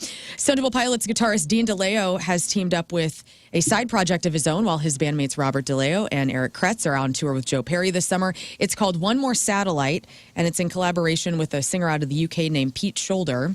Their self-titled debut is going to be released on July 18th, and the first single out's called Paper Over the Cracks. Listen to it this morning. Sounds pretty good. That's what you were jamming in the office. Sounds like STPS. It sounds like a cut of meat. Oh, yeah. It's a part of the Pete Shoulder. It's the Pete Shoulder. If you're an STP fan, listen to Billy Corgan's podcast with the DeLeo brothers. Excellent interview. Yeah. Excellent interview. Yeah, the new Billy Corgan episode is with Al Jorgensen from Ministry. Also a very interesting I look listen. forward to that. Usher apologized to Sabrina Carpenter's father for feeding her a cherry during his performance at the Met Gala. So I guess there was a photo out there of Usher, dipping a cherry into Sabrina Carpenter's mouth. Cute photo. She sticks out her tongue. Sabrina shared a screenshot of her text conversation with her father, David Carpenter, and he just says, weird. And so Usher came out and says, I apologize it was to Sabrina's dad. Very sexual. Yes. I don't think anybody really cares. New music in record stores and streaming this weekend. Sleep Tokens, Even in Arcadia, is one of the most anticipated rock albums of the year. So that's out today. Pierce the Veil, The Jaws of Life Deluxe Edition, has a cover of Karma Police by Radiohead. And Tom York of Radiohead teamed up with Mark Pritchard for Tall Tales. So go get yourself some new music in record stores. In TV, of all things, Elon Musk and Doge have been cutting from the federal government. The one thing that we can least afford to lose is Elmo. And people are freaking out because there's a LinkedIn post where supposedly written by Elmo was going around this weekend. Elmo was laid off? Yeah.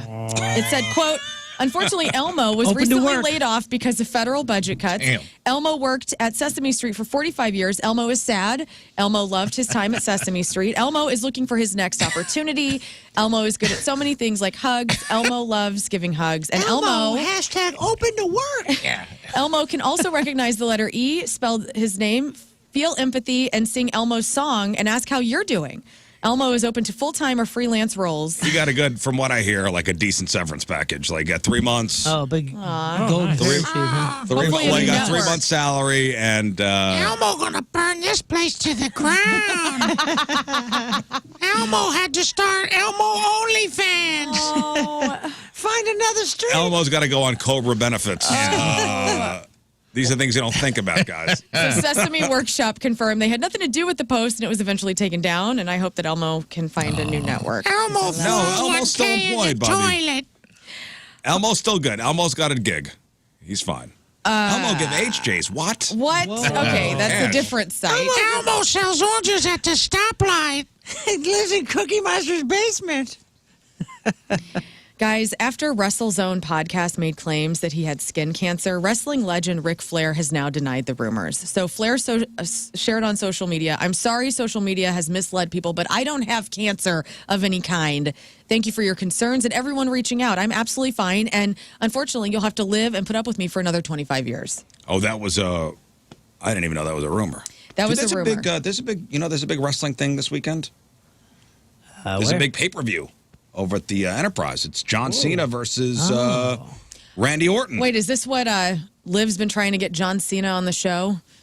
Is this what she was tweeting about with him for months? She's been tweeting months about this. She's wanting John Cena to come in studio. I don't think that's going to happen. He could be here right now. He wouldn't know.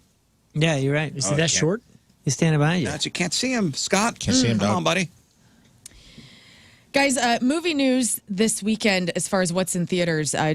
Juliet and Romeo. It's rated PG-13. Australian actor Jamie Ward, Danish actor Clara Rogard are Romeo and Juliet, and an upbeat musical about the Shakespeare classic. It has 18% on Rotten Tomatoes. Are there are there any Mother's Day movies? What's out now? I know the Marvel movie is. Yeah. I mean, I'm telling you, Shadow Force with Kerry Washington, which isn't even rated on Rotten Tomatoes yet. Oh, that's not when That's they don't not rate good. those. When they don't What is it? When it's Friday and there's no ratings, Shadow that means Force. they didn't show it to critics. It usually means it's caca. Yeah. Yeah. This is Special Forces. They have a son together. Parental problems. Nobody's going to watch this. Fight or They have a flight. son together, parental problems. Why is it in Okay. theaters? With all this stuff that they just go... Well, I guess it's a studio thing. So this one, Fight or Flight, allegedly came out last year with Josh Hartnett. where he's a mercenary sent to track down and protect a high-value asset known only as the Ghost aboard an international flight. This has 78. That dude was supposed to be on his comeback. Remember he Josh Hartnett? Yeah, he was in a Black Mirror episode with Jesse Pinkman. Aaron Paul? Aaron Paul, thank you. Well, apparently it's supposed to be good. Yeah, 81% popcorn meter. Dude, he was amazing in that episode. Did you see that? I don't know. He was so good, and they were talking about like, oh, this is the time of Hartnett, and he's coming back, and then. Well, he's been active. Well, he's blonde in this movie, so prepare. Okay. Also, new trailer out for The Conjuring Last Rites. So Ed and Lorraine Warren, they're back. They're with their demonology and trying to get demons out of homes and whatnot. So this is another Doing Conjuring. their thing. Megalopolis is one of 2024's most anticipated and biggest box office duds, and it may never come to streaming or Blu-ray. So The Hollywood Reporter reports that Francis Ford Coppola doesn't want people to see the movie on a TV, a computer, or a phone. And so nobody's going to see it. Nobody's ever going to see this movie. Nobody saw it in the theater. Right. He would rather tour it in theaters around the world until the end of time. Oh. Great. Okay. And forcing us to go to the theaters. Sydney Sweeney is being criticized for dragging her new dog out in front of the reporters after the Met Gala. She was holding her dog and walking out, and she had sunglasses on. The dog didn't, and people are upset. Oh, because of the flashes? The flashes and how scared the dog was. Okay.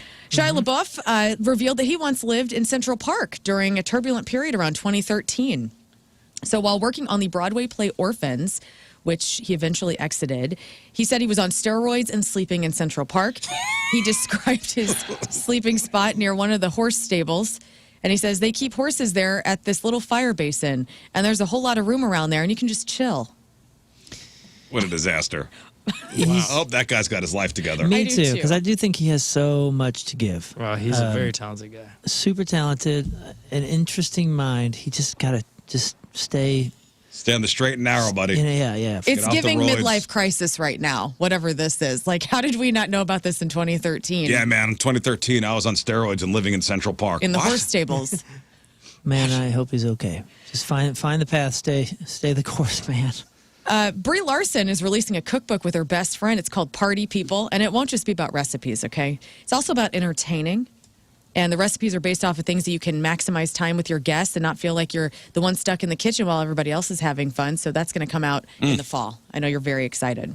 And finally, have you ever aspired to be like a mom that you've seen on a screen?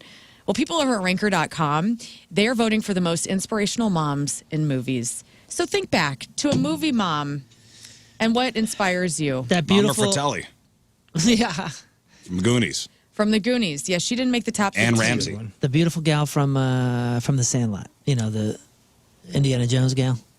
The mom from The Sandlot. Oh, she's not on film a lot, but like she's inspiring. She's the one who played Marion? Yes. In the original? Yeah. What I is don't know. her I got a name? thing for her. I don't know what it is. Forrest Gump's mom.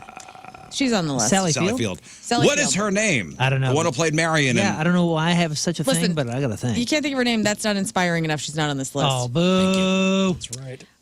But you know who else is? I mean, Susan Sarandon's on this list is Jackie in Stepmom. She's the mom with the cancer, and Julia Roberts got to raise those kids. Great movie. Steel Magnolias. Steel Magnolias is on the list. Sally Field as Malin Eatonton. Sally Field's on there twice, dude. Yeah, What she's about a great mom. dark horse candidate Karen Allen is her name. Ashley Judd and Simon Birch? No. Catalyst for that whole movie. How about Mary Steenburgen and Step Brothers? You know what? That's a great one. Virgin. And unfortunately not on the list. And she really puts up with a lot in that movie. How about Jason Voorhees' Elf. mom in Friday the 13th? No, she does all the killing. No, very inspiring. Let me give you some on this list. So Diane Keaton in Father of the Bride, Julia Roberts as Erin Brockovich, one of the best mom roles of all time. Erin Ripley in Alien, Sigourney Weaver's character. Weaver. Morticia Adams in The Addams Family, Angelica Houston, Sandra Bullock as playing Leanne Tui in The Blind Side, sticking up for her kids. Susan Sarandon on this list twice in Little Women. The Terminator's Linda Hamilton. Sarah Connor, Dude, number how did I not 6. guess that? One of the most inspiring moms Upsetting. of all time. Julie Andrews in The Sound of Music. Number 4. Number 2, Julie Waters as Molly Weasley in the Harry Potter movies. And the number 1 mom on this list, according to Ranker.com, is Elastigirl in The Incredibles, Holly Hunter's character. Oh, that's so right. Those are your inspiring moms. She Happy always Mother's makes- Day from all always the makes crappy that list. celebrities. Let's see. Celebrities celebrating a birthday today. Mary Mauser, that's Danielson's daughter Samantha in Cobra Kai, is 29. Grace Gummer, that is Meryl Streep's daughter. She plays FBI agent Dominique Di Piero on Mr. Robot. Is also in Extant and American Horror Story. She's 39. Audrina Patridge from The Hills is 40. Prince Fielder, the Texas Rangers slugger, whose career ended with another neck injury in 2016. He and his dad Cecil are the only father-son combination to each hit 50 home runs in a season.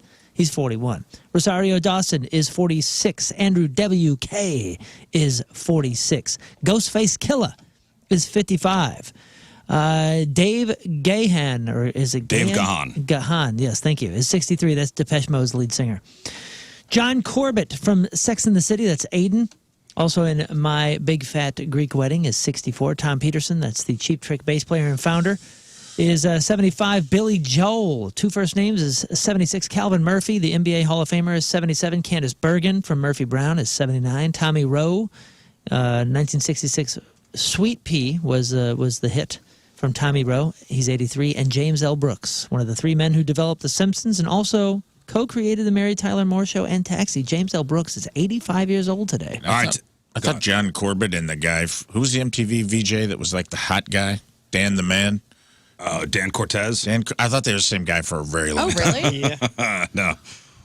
I could see that. Today's porno birthday, which is being brought to you by Patricia's, where fun and fantasy meet, is Courtney Simpson. And today's birthday girl has been in 292 fine films, including America's Next Top Body, Bitches in Heat 3, Californication, Date My Slut Mom 4, Debbie Does Dallas, again.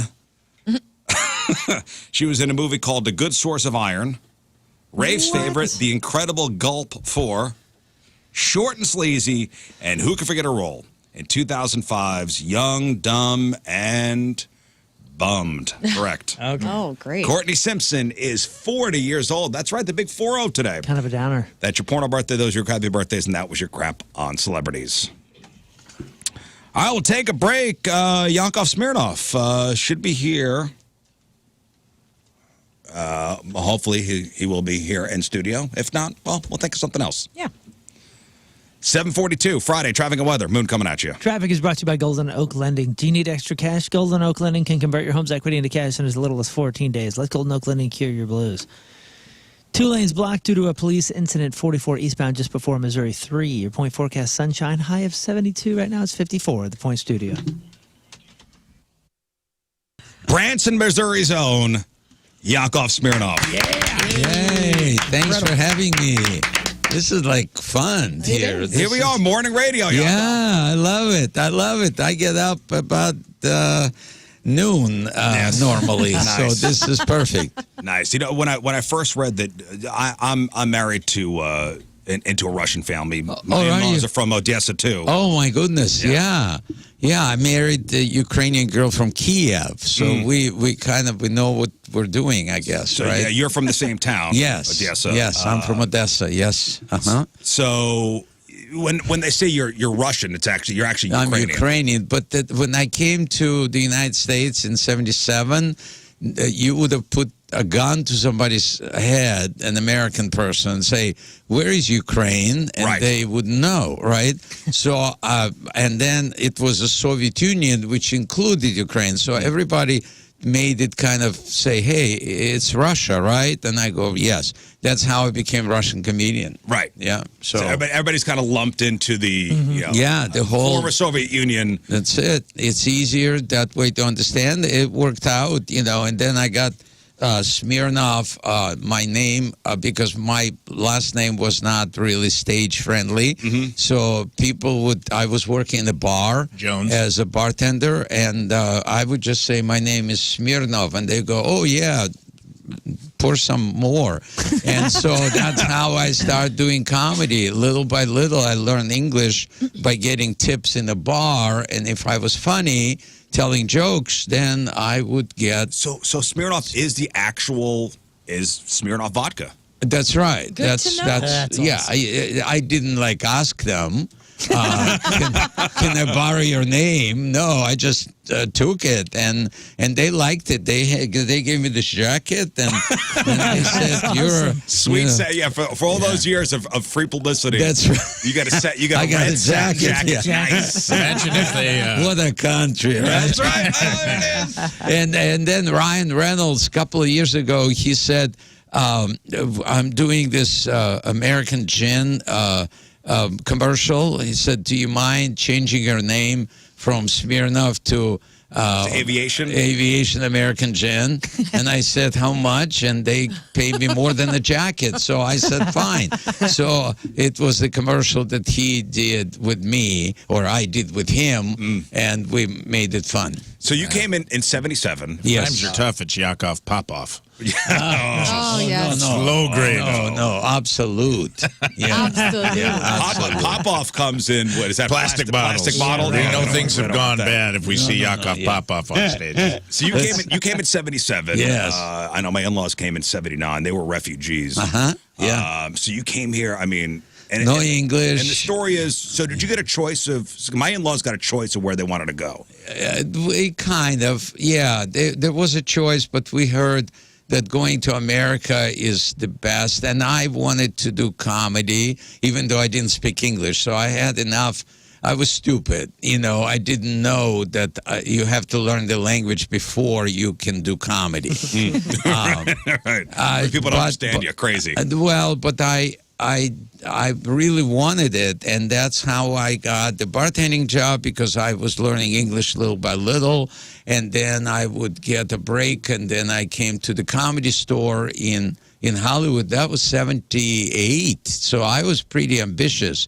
And then you had a grasp. So within a year, I translated some jokes from Russian to English. Like one of the first jokes that I translated was that in America you can go to the White House and say, "I don't like Reagan," and in Russia we can do the same thing. We can go to Kremlin and we can say, "I don't like Reagan." and that was one of the jokes that I would tell in the bar, and people liked me, and that's how little by little I learned. But then when I go to the Comedy Store, all of a sudden the owner liked me at the Mitzi Shore. She liked me, and then she said, "Come back tomorrow and see." And I came back, and there was Robin Williams and Billy Crystal and Richard Pryor and David Letterman, and I'm like going, if she likes them and likes me, maybe I should stay. And she got a place for me to stay, and my roommate was Andrew Dice Clay. Wow. Wow, what a weird pairing. Well, he was teaching me English, and I learned a lot of words. Andrew Dice Clay taught Yakov Smeirnoff English. Yes. Great. And he chose not to use 80% of the words he learned. 100% of the words. Yeah, but the Andrew Dice Clay character, it's a character. It's a character, yeah. He's a terrific guy. We were roommates for like 3 years, and he was his comedy was very clean. He would do impressions of Sylvester Stallone and John Travolta, and then HBO had Young Comedian Special, and he did his nursery rhymes, and boy, yeah. Next thing, Madison Square Garden, it was amazing. We all were looking, it's like, how is that possible, But that's what happened, yeah. So at the Comedy Store at that time, you're talking Robin Williams, Billy Crystal, who else was there? Sam Kinison,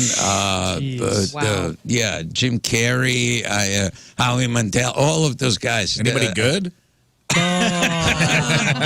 It depends who you the ask. The entire roster of murderers. Yeah. I loved it, though. I was part of that team, and it was so exciting. All of a sudden, I'm making movies.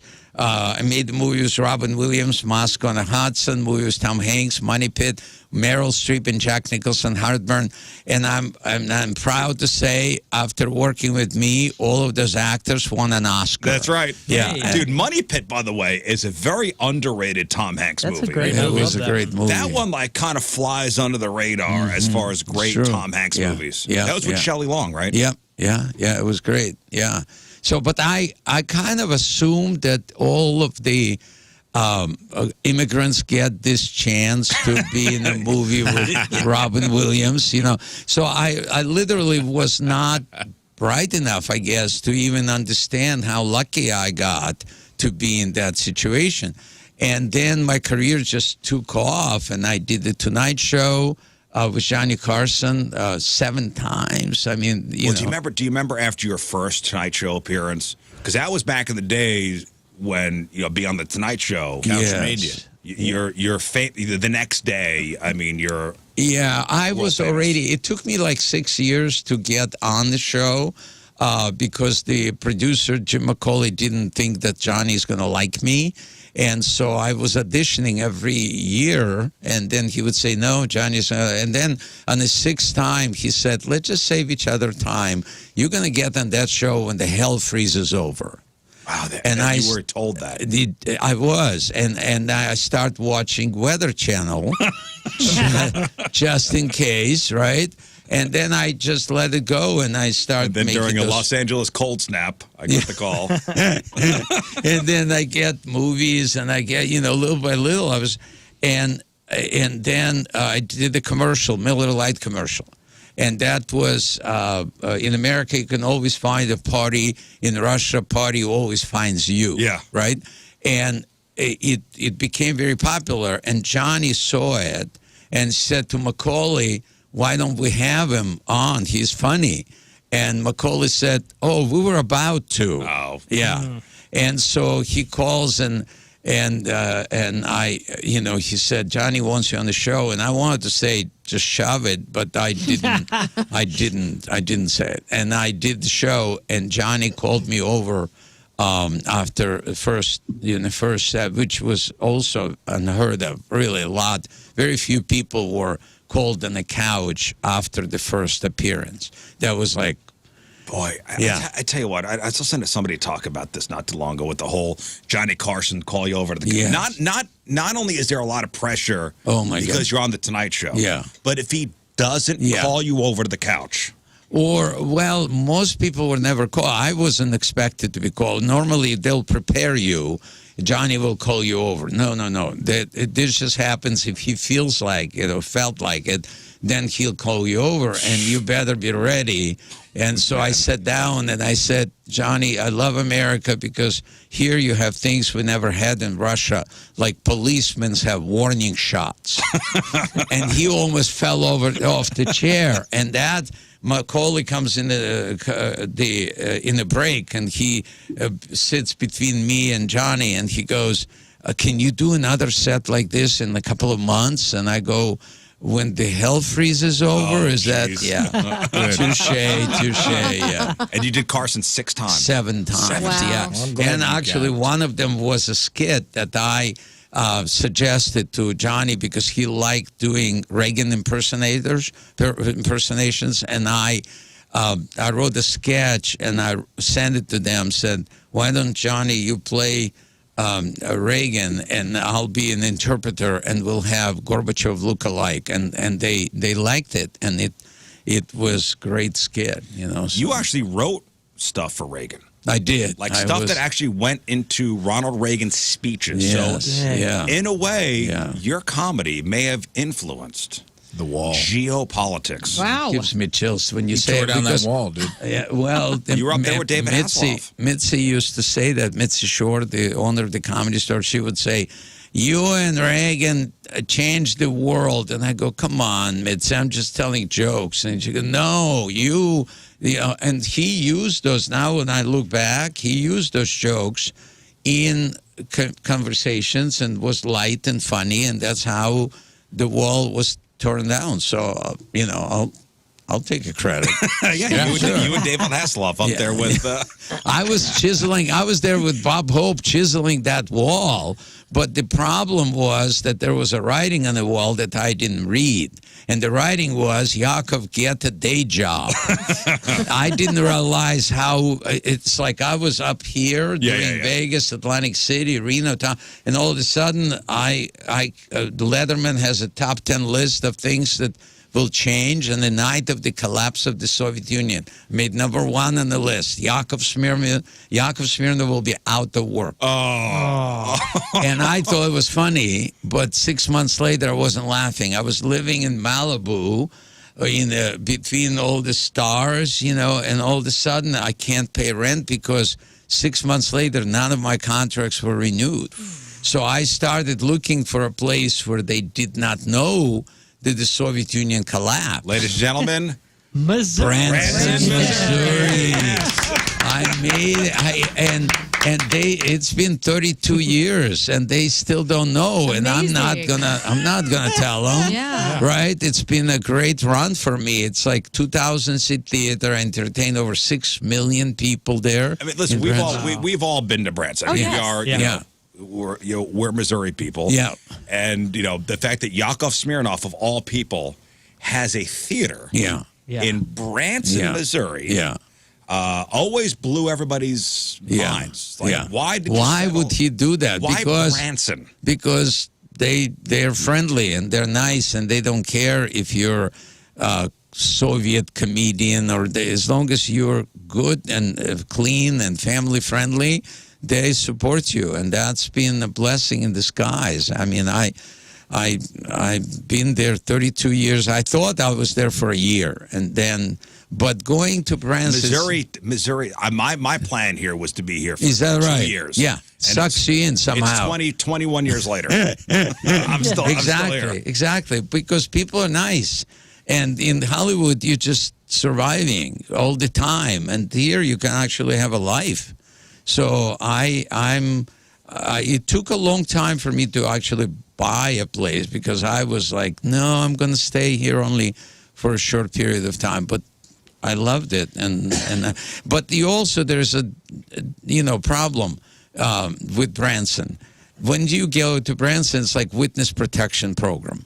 Nobody else. Missouri people know where you are, but no one else knows where you are. right? So so now I'm finally decided I'm going to go back on the road, and I'm going to let people know that I'm still alive. And I still do this comedy thing. Well, I just want to let you guys know that Yakov's going to be at the Westport Funny Bone tonight and tomorrow. That's correct. 2 shows tonight, 2 shows tomorrow. Please come see the show. You'll laugh your yak off. So it's a promise. It's a promise. And so you're back to touring. So when you were doing back Branson, to touring. It was just I'm still doing 30 shows this year in Branson, but I really believe that there's a clean comedy wave that is happening, and Nate Bargatze is surfing that wave so well. Yep. And I love it. So to me, that's what I was doing in the 80s. Right. So I go, hey, I still have my surfboard. I can just polish it and see if I can surf. Yeah. So I have a Tonight Show appearance actually on June 5th. Oh, awesome. Yeah, which was kind of one of those things that I didn't know if it's going to happen or not. But Macaulay's no longer there, so they like me. And 40 years later, I'm going back on the Tonight Show. Are you nervous about that? Very nervous. Really? You are? I am. I remember first time when I was standing behind that curtain before you walk out. Yeah. I thought my heart is going to just fly out of my chest. I mean, that's how nervous. But then once you walk out and you tell the first joke and people laugh, you're fine. You're just like you're right. You know your routine. Yeah.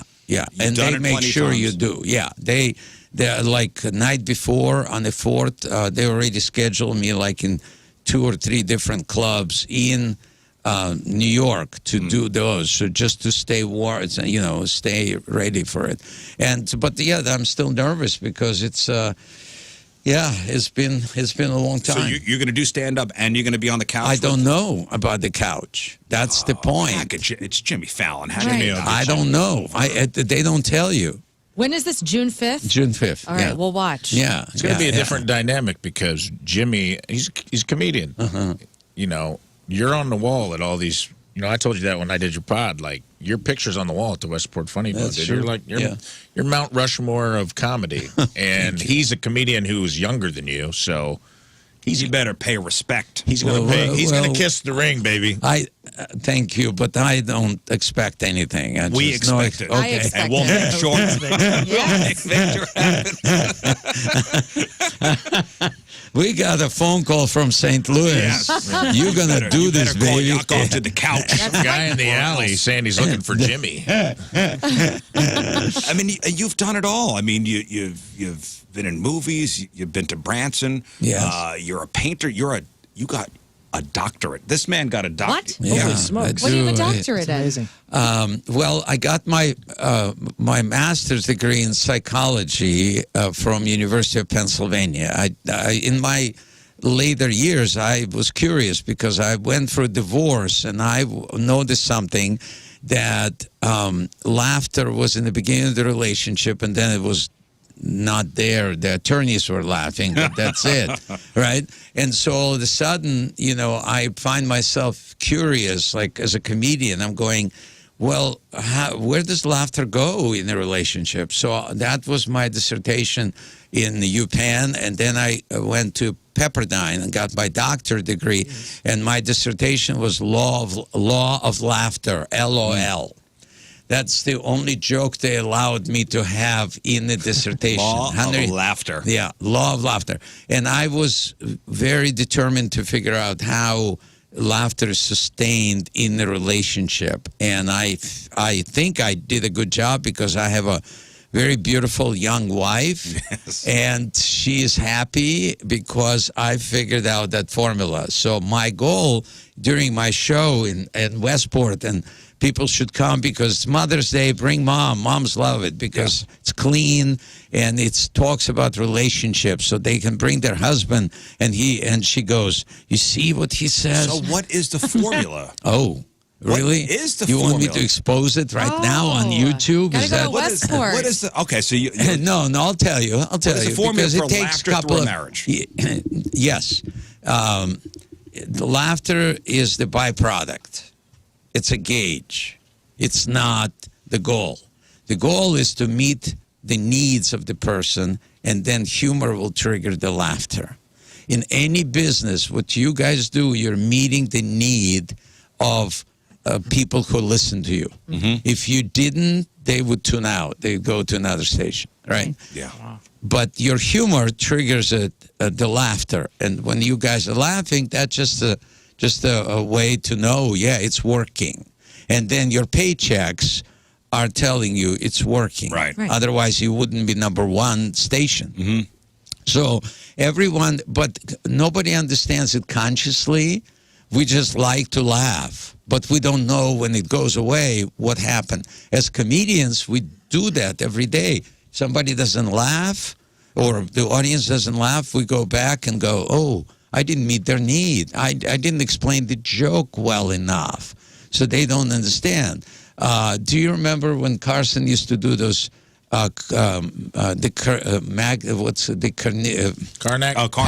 Karnak. He was doing that. He was telling the setup, the punchline first, and nobody was laughing. Yeah. And then he would tell the setup, and then it became funny. That setup is meeting the needs. Meeting the needs. And you can control that easily because the laughter you can't control. There's no way. And humor you always will have. But the needs you can't. See, there you go. There's master class on relationships. And see more at Westport Funny Bone. And Shows it's tonight, going two to be shows tomorrow. funnier than here right now because you ask a good question and I saw the opportunity to share it with the world. You know, I do want to bring this up because I knew you were coming in today, and yesterday I drove past the 9/11 memorial up in O'Fallon, and I had no idea that you did this, but on the morning of 9/11, so Yakov, not only a comedian, a doctorate, scholar, also a painter. So on the morning of 9/11, you started painting.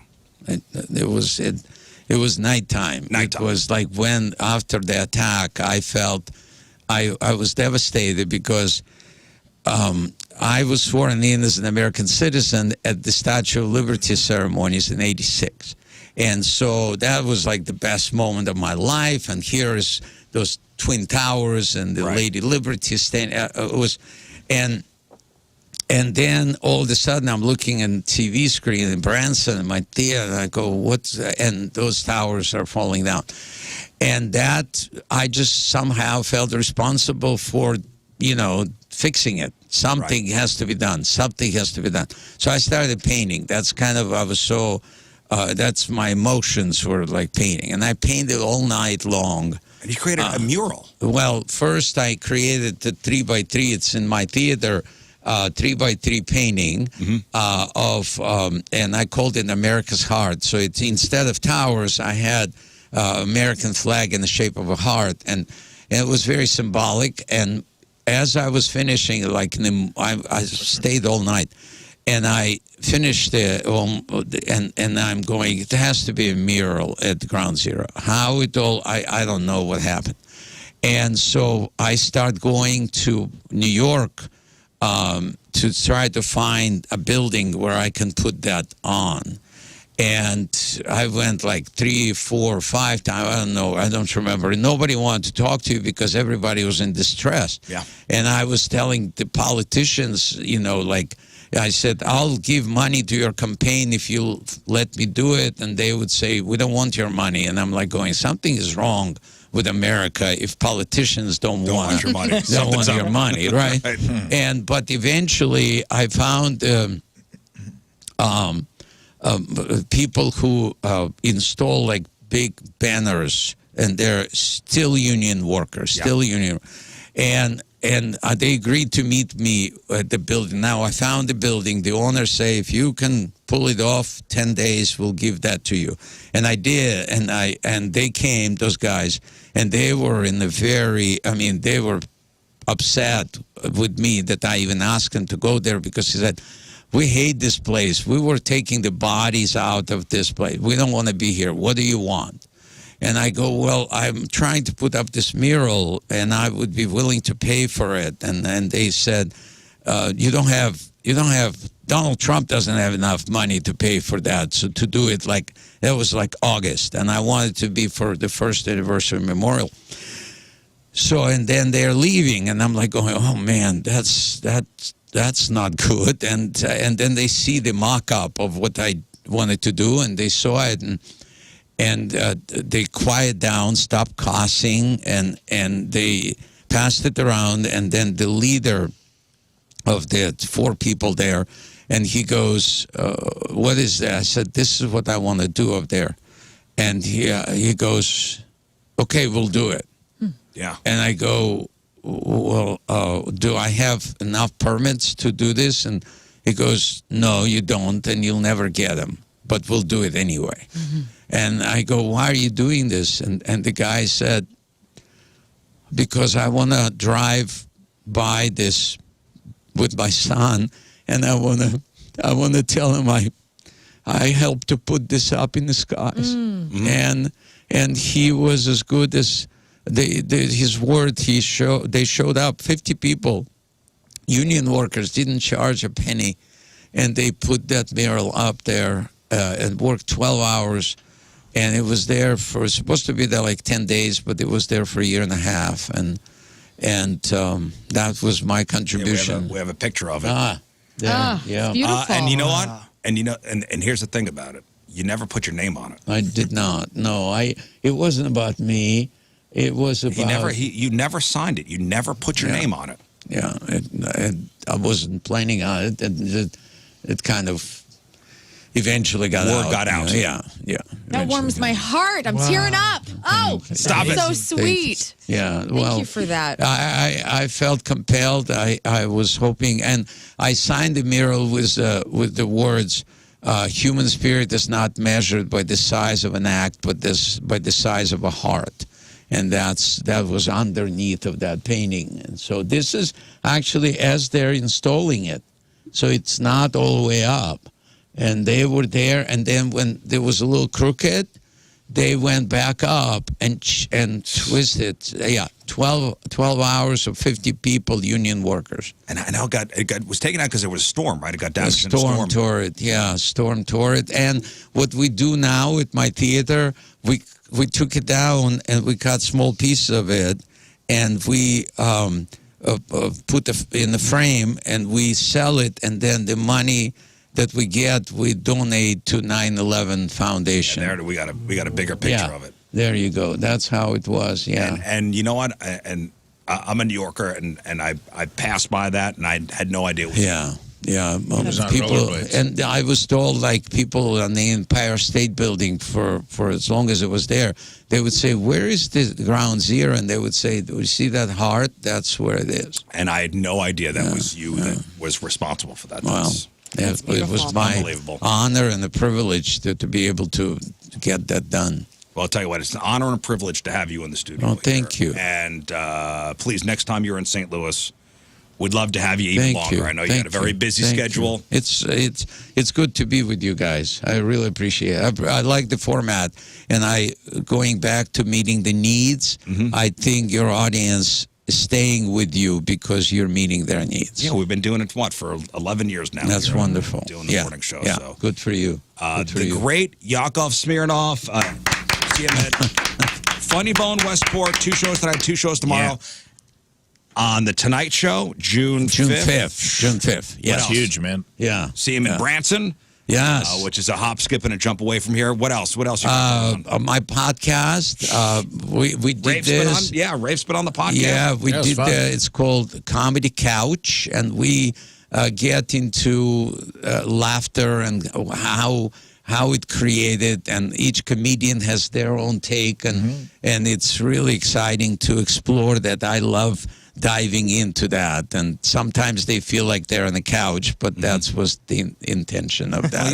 You did do the psychology thing. Yeah, so, why not? What do you expect? That's right. There he is, the great Yakov Smeirnoff, everybody. Hey, we love you, and it's an honor. Thanks for coming on. Thank you. All right, we'll take a break. We'll come back. Rafe, in memoriam after the break. Okay.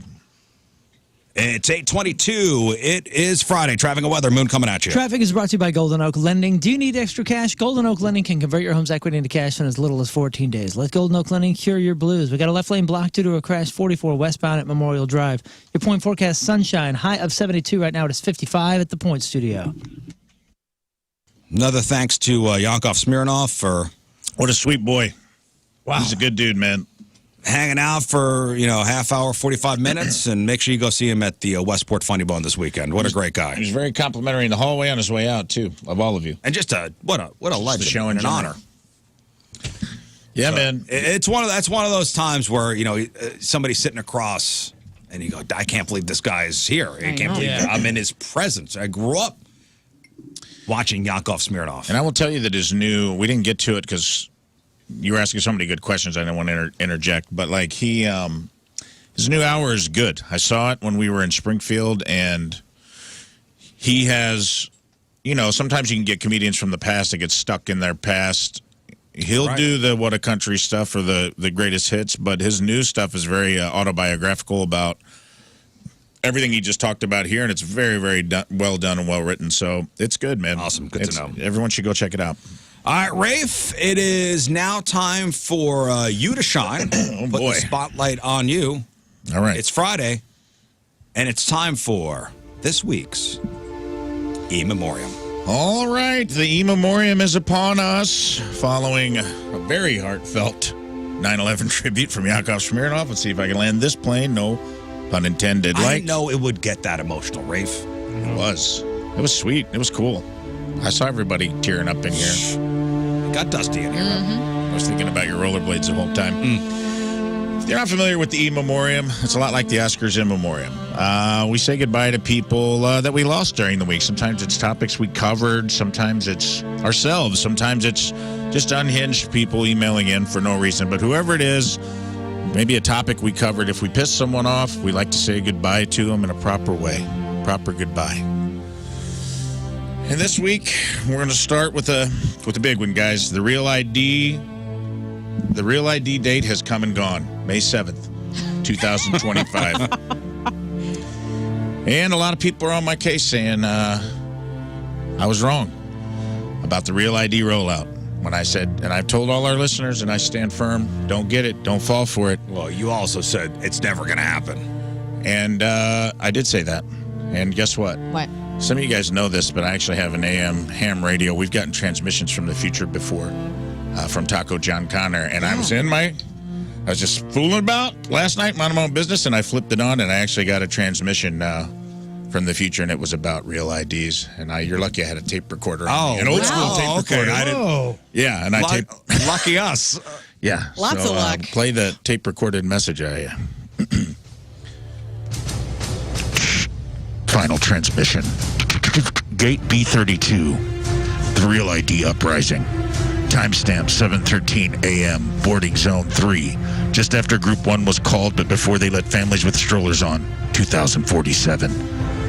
Ladies and gentlemen, this is your captain speaking. Captain Taco John Connor. And if you're hearing this, you've entered the Resistance airspace. We're currently cruising at an altitude of inconvenient patriotism, and visibility is zero due to the government smokescreen of real ID lies. The seatbelt sign is on, but not to keep you from standing up for turbulence, but standing up for the truth. Because today, we fight. Not with fists, not with weapons. No, my fellow travelers, they want you to believe this is a minor inconvenience. They want you to think this is a small administrative update. But other fascist dictatorships started with the star-shaped IDs. I won't go into detail about that. First, it's the real ID. Next, it's retina scans, barcodes, and freedom measured in DNA swabs. Remember this. Rosa Parks didn't scan her bus pass. George Washington didn't cross the Delaware with 2 forms of mail and a birth certificate. That's right. That's right. And those are exactly the same thing. So we will not roll over for a piece of plastic with a star on it. We're just trying to get to Des Moines. We won't let them pat us down.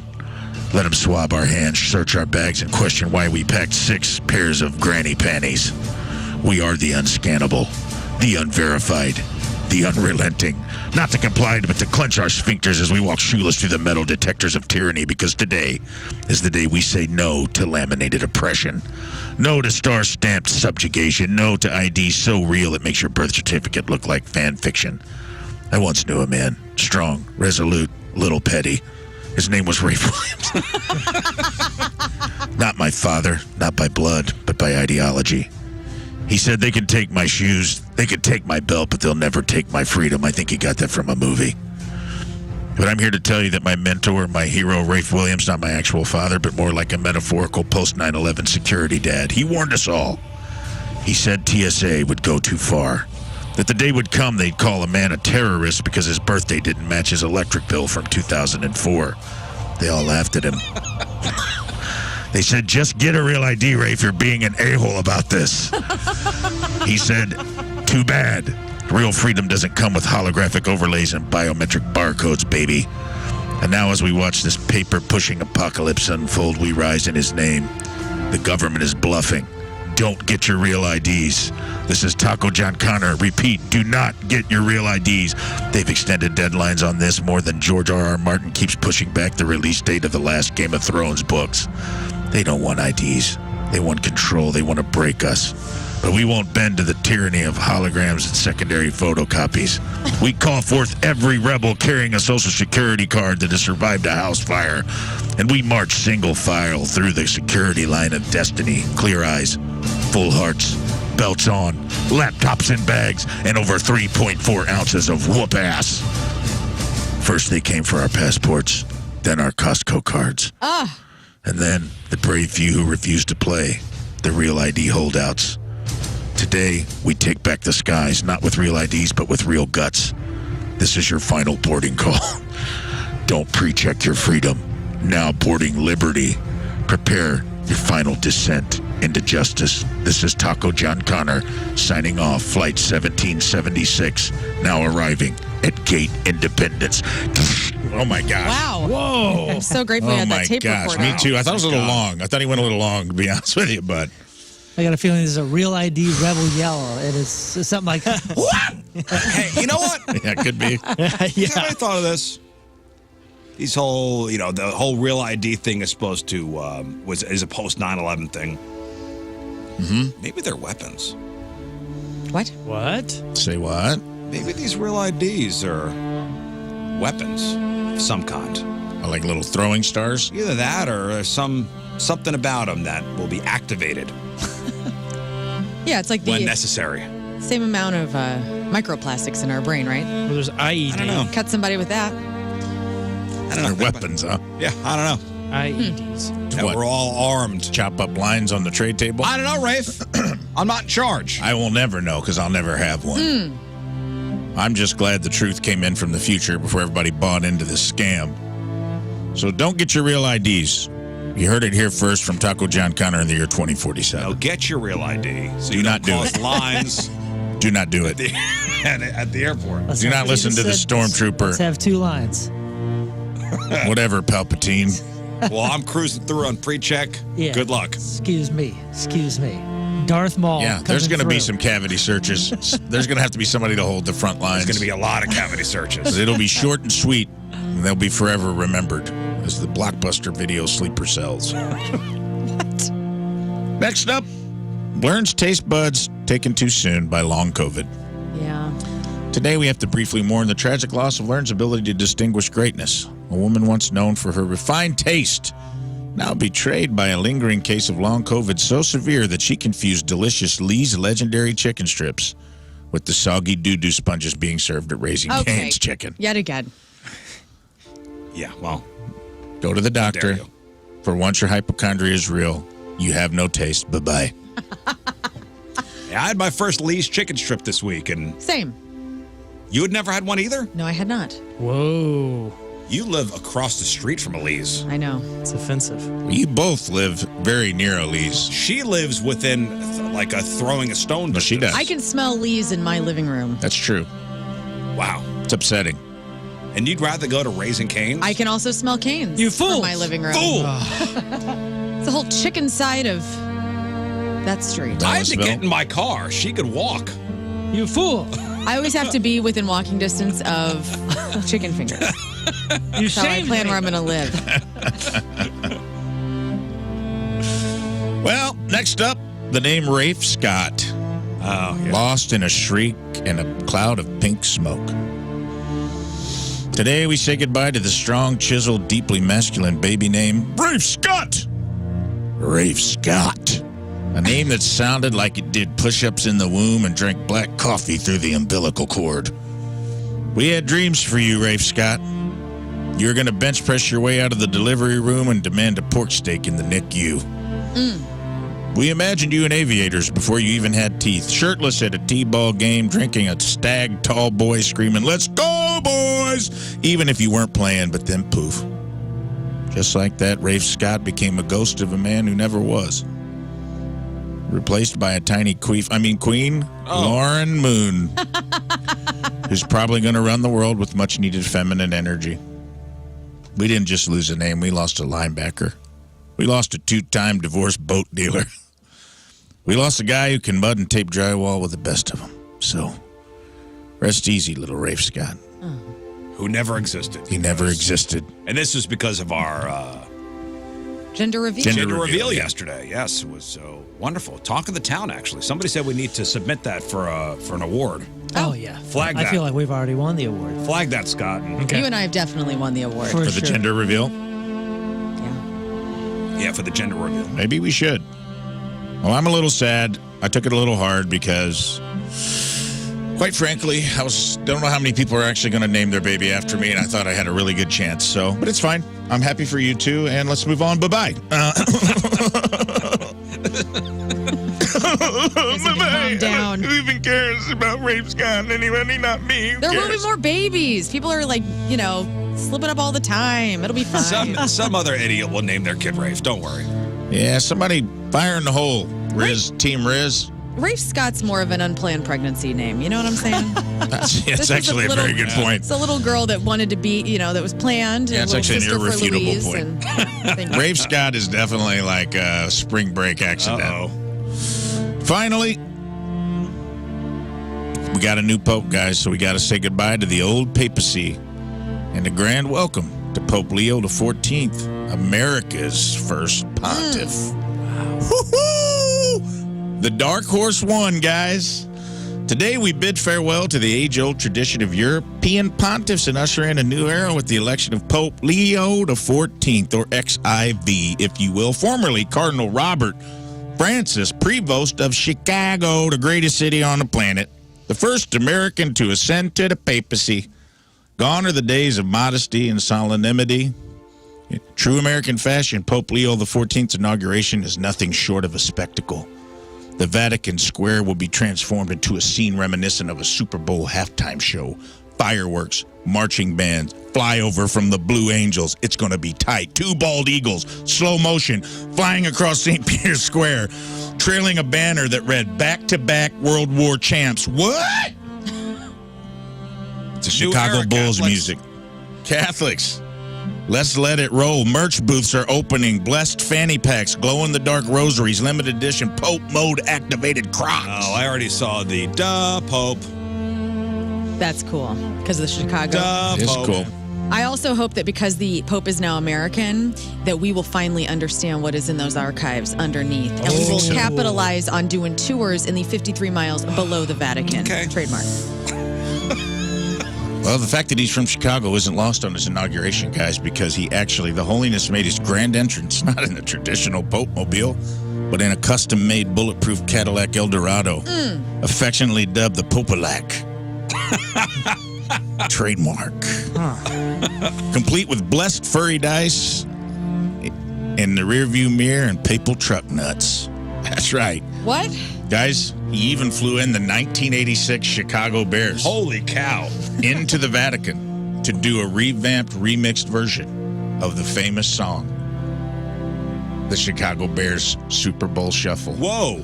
And I actually have a little cut of it here. Oh, you It's do? called the Pope Mobile Shuffle.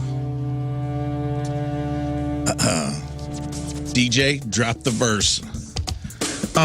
What?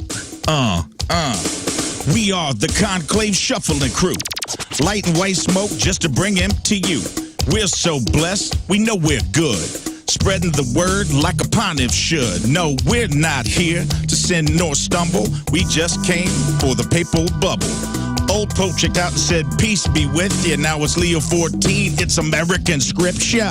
We're the Vatican stars in red, white, and gold, trading Latin chants for sermons bold. We got Malort in the chalice and a White Sox robe. Kiss the ring, baby, it's the Chi-Town Pope. What? Here he comes, Pope Leo XIV, a.k.a. Sweetness of the Sacraments. Drop the verse. Yeah, born Robert Francis or Bobby Frank. Now I'm laying down sermons all laced with stank. They call me Leo, now I ride the L, and I'm blessing all the fools in Wrigleyville. Holy water, nah, it's Mountain Dew, and the rosaries got the red, white, and blue. That's right. Old papal rules, they do not apply. I say body of Christ is now a deep dish pie. Well, they call me holiness, and nobody's cooler, taking no days off like a Ferris Bueller. There's not one bishop with moves like me. My rhymes like the truth will set you free. I didn't show up to stumble and mumble. You know that I just came to do the Pope Mobile Shuffle. What? Monsignor Samurai Mike of the Defense Diocese. I'm Monsignor Mike with the bishop's ring, defending the church from every heretic thing. I've jammed with Jesuits, rocked with monks, turned doubters to believers with Chi-Town funk. I block sin like the bridge block fools. I don't blend on doctrine, but I bend on rules. I didn't come here to stir up no trouble. I just came to do the Pope Mobile Shuffle. What? Oh my God, special appearance from the dead Pope. Ghost verse from Pope Francis. Pope Francis is on this cut, dude, a.k.a. El Fantasma del Papa. The organ swells, thunders clap, doves scatter, a cassock flutters eerily in the breeze. Hello, I'm Pope Francis, floating in the mist. The first from the south, still making the list. Retired but righteous, chilling in white. I still haunt the chapel when the vibes ain't right. I ride with the spirit, speaking in rhyme. Spitting Argentinian bars, oh so divine. Don't need no motorcade, I hover with grace. Still holier than thou, with the resting Pope face. I pass the torch, but not my swag. Still got the beat, oh, you hear the rosary rattle at night. That's me, the ghost Pope, so get you so right. Yeah, we are the Pope, shuffling crew. From Rome to shine, we'll hustle shuffle for you. We're so blessed, we know we're great. With the Holy Ghost dropping like it's fate. We swing in the censer, we raise the cup, give thanks to God, and then we get turned up. We're not here to judge nor scuffle, baby. We're just here to do the Pope-mobile shuffle. Word to your mother, Mary. God, thank you so Happy much. Mother's Day. Happy Mother's Day. Happy New Pope's Day. I don't know if we had any real RIPs. We're fine. So if we did, I'm sorry. So that's there and thereby concludes the conclave of the Rizz Show and the papal election of the first American I Pope. tell you what, That we had a was message incredible. from Taco John Connor. We had the Pope Mobile Shuffle. What an in memoriam. Well done, Rafe. And by the way, speaking of the Pope, I think we called it here on the show. 100%. Absolutely. 100%. If you're going to blame us for the curses and the different things that the Rizz Show has been quote unquote responsible for, then we are also responsible for the birth of a pope. I think I said I love the name Leo. I did as well. Okay. And Moon said the Pope should be introduced the way the Chicago Bulls are introduced with the Alan Parsons Project song. Yeah. And what do you know? Cirrus? And he was. Can you imagine? And we got a Pope from Chicago. Nailed it. None of us bet. It comes out all slow from the smoke. I also said, has there been an American Pope? Looked it up, and I was like, I think. And they're like, oh, there won't be a Pope 'cause it's too political in America, is what chat or what AI on Google said. And I said, I don't believe AI. I think we're going to get a dark horse American Pope, and here we are. And boom. This was got the it. turn when the Rizz Show called it. Yep. On all fronts. They listen. And now, starting at Pontiff. So, Taking Leo, Center Vatican. Leo the 14th, the first American Pope in the Church's history. There have been 267 of the popes. You know, St. Peter was the first, roughly 2,000 years ago. The new Pope, born Robert Francis Prevost at Mercy Hospital on the south side of Chicago back in 1955. He is 69 years old, turned 70 in September. Until now, a lot of his buddies called him Bob. Bob. Bob. Pope Bob. He grew up in a nearby suburb of Dalton, near the Indiana border. Went to college at Villanova. His mom was a librarian. His dad was in the Navy, fought in World War II. The first American Pope, the first North American Pope, the first Pope to come from an English-speaking country in almost 900 years. Now, even though he's from Chicago, he spent around two-thirds of his life in Europe and Latin America. He speaks 5 languages. Wait, He's incredible. How old is he? He's 69. Oh, he didn't Nice. fight in World War II. His His father did. pa did. His father did. He speaks English, Spanish, Italian, French, and Portuguese. Also, he could read in German and Latin. In fact, he gave his opening address in Italian yesterday. He was in Italy, so that makes sense. Now, here's the thing. The Chicago Cubs have tried to claim him Idiots. as a Cubs fan.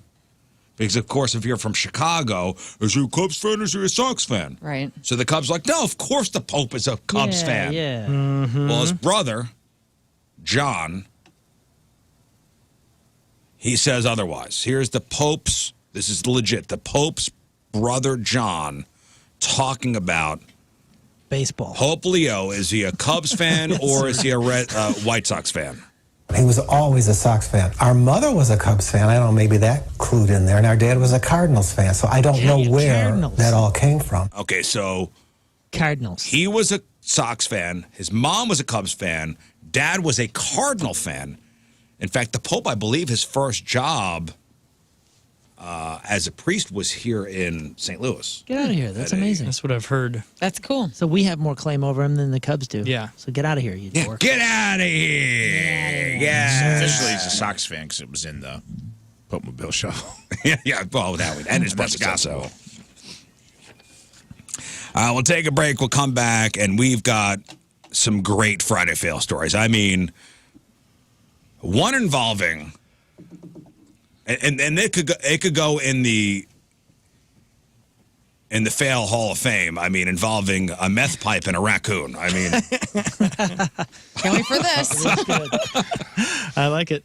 8:55 Friday, traffic and weather. Moon coming at you. Traffic is brought to you by Golden Oak Lending. Do you need extra cash? Golden Oak Lending can convert your home's equity into cash in as little as 14 days. Let Golden Oak Lending cure your blues. We have a lane blocked due to a crash 55 northbound at 64. Your point forecast today, sunshine, high of 72. Right now it is 56 at the Point Studio. All right, folks, time for your Friday fail story. All right, so all these people thought they had the perfect plan, but somewhere along the line, that perfect plan went completely sideways, and it became an Uber, an ultra, dare I say it, mega, here we go.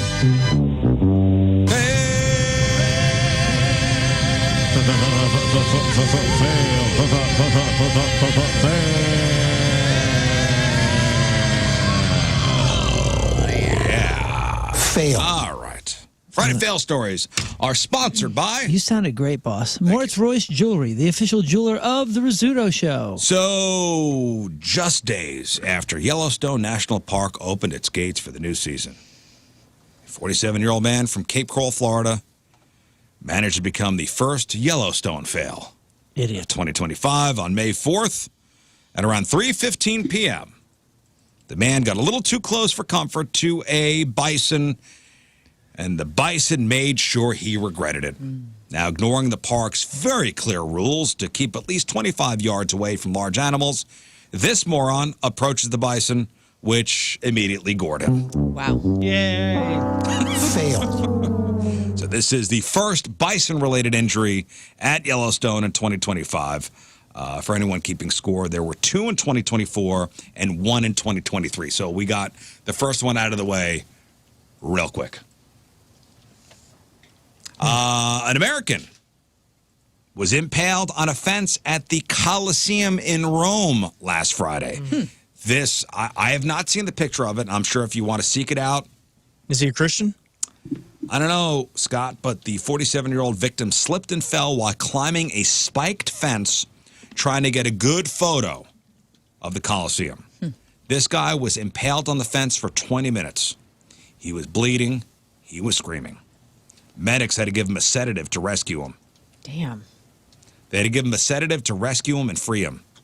Taken to a local hospital for surgery. I guess it'd be okay. Fail. Oh, man. I don't know. The headline is tourist horrifically impaled while climbing spiked fence. Yeah, I don't. When I see horrifically impaled, Horrifically. Yeah. I'm out. I'm just imagining like in Dracula where they show like the wars from the 1200s or whatever, and those guys are on the pikes. Like, the pikes are through them and they're like hanging. Oh, yeah. I just hope he wasn't foot to neck all the way up there. Oh, God. He's in stable condition. Was provided oxygen. Let me show you a picture of the fences. Okay. These fences, the top spikes. Oh, they're like 2 foot What are you long, doing, like buddy? the top spike. Ooh, boy. So it's like Oh. I don't know how deep it went, but Worth it? it better be a good picture. So we go from Rome over to the Philippines, where tourists learn the hard way that not everything you see at the zoo is just for show. You know what's funny? So being at Disney World last week, you know, when you see certain things, and they're so good at it, you're like, is that animatronic or is that real? So here's what went down. A 29-year-old guy was visiting a wetlands park when he spotted a crocodile in an enclosure. For some reason, he thought the croc was just a plastic prop. So he climbs a fence, phone in hand, ready to snap himself a selfie. Big mistake. Crocodile was a real one named Lele, and she quickly showed how real she was. Bit down on his arm, dragged him through the water, even rolling him over in the classic crocodile death roll. Oh my gosh. Onlookers could only scream as the man found out the hard way that this was no statue. A zookeeper had to rush in and, according to reports, hit the croc with a piece of concrete to pry its jaws open. The tourist ended up with more than 50 stitches to his arm and leg. Police say the guy's lucky to be alive and stress the obvious. Never, ever climb into an animal enclosure at the zoo. Okay. As if that has to be said. Who knew? Unless... There shouldn't be one. No, there shouldn't. Unless you drop your phone. Unless you feel like it. Let me see here. When you're stressed, some people say mellow out by walking outside and getting some fresh air, right? Mm-hmm. Others say, chill out, man, just smoke some weed. But in Turkey, they covered both bases. Dude, check this out. So there's a Turkish town called Lice. It's spelled L-I-C-E. I'm assuming it's Lice, not lice. Mm-hmm. So Turkish town, Lice, with about 25,000 people. And they all got high inadvertently after the authorities there burned more than 20 tons of seized weed in the town center. Dude, this happened back on April 18th, so 2 days before 420. So they're still high. This is crazy. So people say the air became thick with weed smoke for 5 days, forcing people to keep their windows closed and avoid going outside. Now, officials didn't burn the weed in an incinerator. They arranged the bags. So this is 20 tons of weed. Arranged the bags in the shape of letters spelling out the name of the town, L-I-C-E. And that's when the smoke got out of control. It's unclear whose bright idea this was. The marijuana had been confiscated over the previous 2 years, and get this, they say it was valued at more than $261 million in U.S. money. Wow. Failed. I hope they arrest anyone that got high. That's a lot of weed. And a lot of people high. A Kentucky man won $167.3 million in a Powerball jackpot last week. Huzzah. The next day, arrested for assaulting a police officer. Oh, my gosh. What? Yeah. So this guy's name is James Farthing. Don't like that. Named after the bike? He's like, I could do anything. And I'm rich. James and his girlfriend went to St. Petersburg, Florida after dropping by the Kentucky Lottery office to claim his big win. He got into a fight with somebody at the hotel bar, and when the sheriff's deputies tried to break up a fight, he kicked the officer in the face. Police say he tried to run away. Authorities caught up with him, arrested, facing multiple charges, including 1 felony count of battery on a law enforcement officer and 2 misdemeanor counts of battery and resisting an officer. So this guy, $167 million richer, he's probably going to have to do some time in jail. Right. What a moron. Well, he could donate a park or something. And Now, you know it's going to be a wild one when a Florida man gets pulled over for having a cardboard license plate that just says private. I'm private. I'm driving private.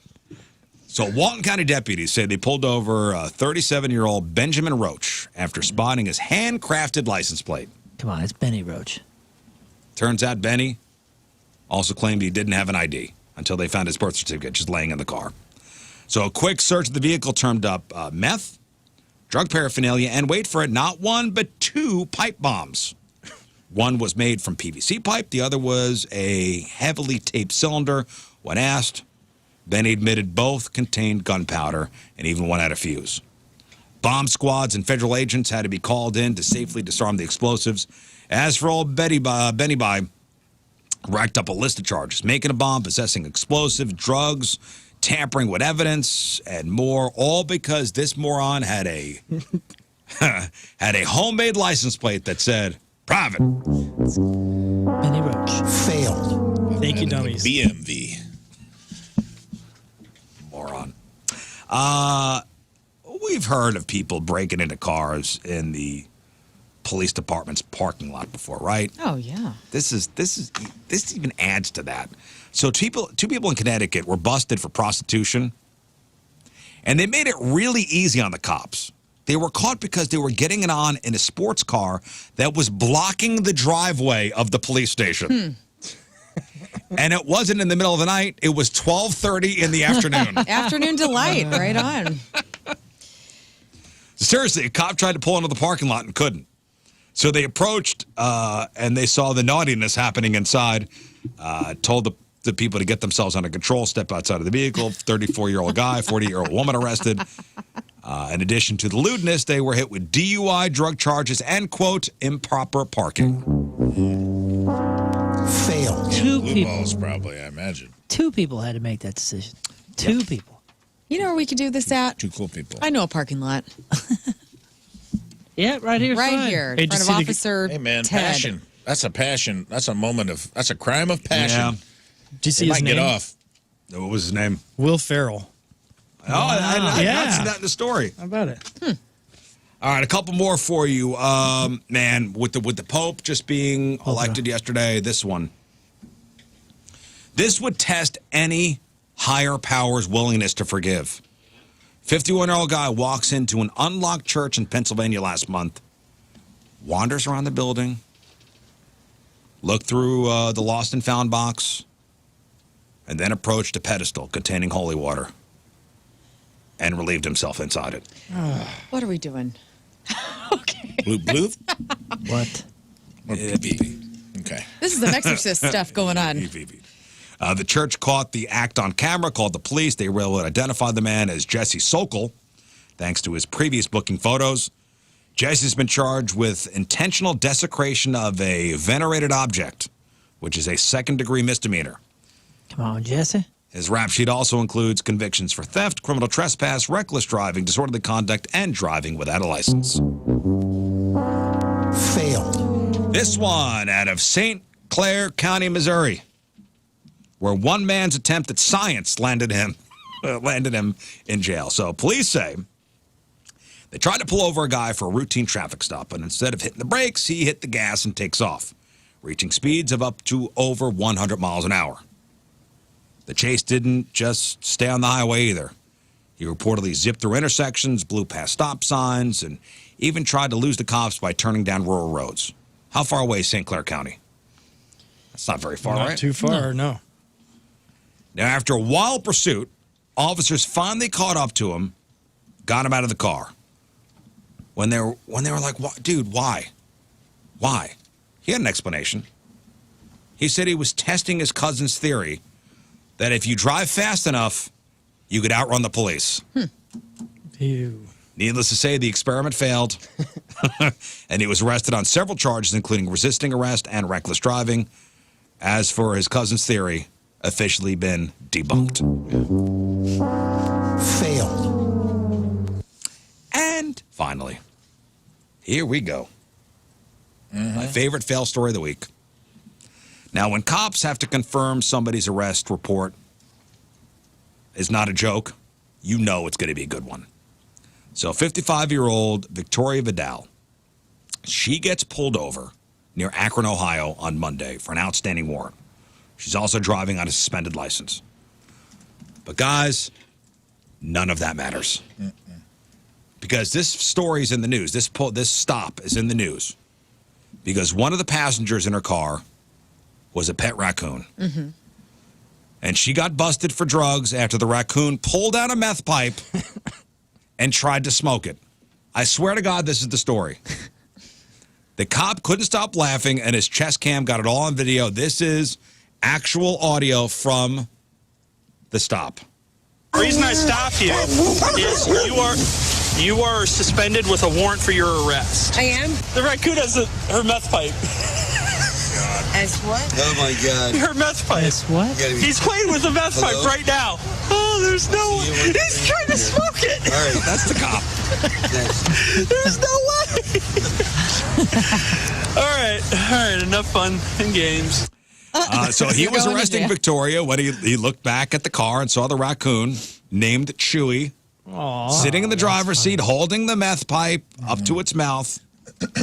One report said the cop took the first meth pipe away, so Chewy grabbed a second pipe and tried to smoke that one. Poor thing's an addict. This is terrible. Victoria might have just been in trouble for the warrant, but police said seeing the raccoon with the pipe led them to further inspect the vehicle. They ended up finding 3 pipes, a small amount of crack, and even 7 grams of meth. So she's facing charges for felony drug possession. Why, Chewy? Failed. You'd think just seeing the raccoon would merit a search. Yes. I like that they were that cool. The cops are like, if it would have just been a raccoon riding shotgun, we'd have just towed it. Well, Chewy's fine, by the way, and police said they were checking to see if Victoria had the proper permits to legally own a raccoon. He had you know what? I'm going to go 1,000% no. he had a heck of a couple days after that, though. There's a funny part of the video, too, where there's another very crack-suspicious-looking lady not involved in the arrest trying to grab the pipe from the raccoon. He goes, "You can't touch that. That's evidence." And she goes, "Well, I don't want him to get it. I don't want him to have it all." Good point. At least somebody cares about animals. All right, those are your Friday fail stories. Go to some good ones this week. Hey, I know Rafe wants to give a special Mother's Day shout out. Oh yeah, my sister-in-law Kara is a mother again. Last night at St. Mary's, I'm twice baked Uncle Rafe. There we go. Congratulations. Came real early, but a healthy baby girl, another girl not being named after me, but Ayla Grace. Welcome to the world. Auntie Rafe loves you. I'm gonna go. Your brother?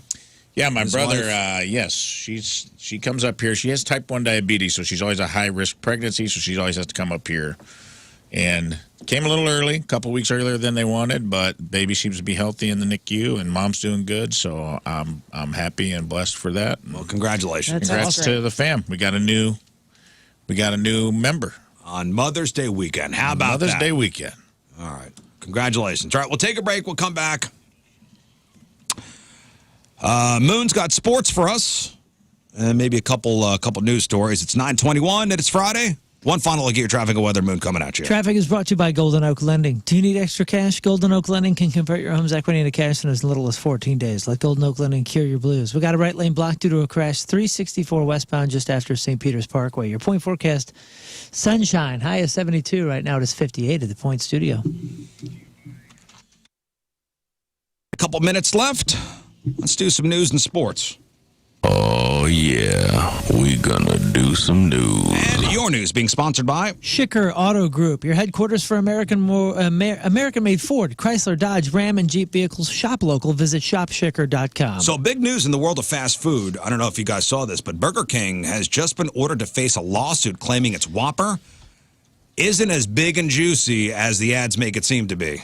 No, another one of these? Oh, but I think this one's got some legs, though.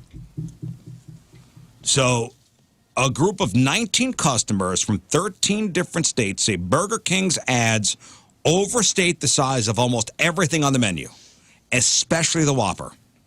And they argue that the burgers shown in commercials and on in-store menu boards look way bigger, sometimes as much as 35% larger than what you actually get. Now, according to the lawsuit, those glorified Whoppers in the pictures even appeared to have more than double the meat.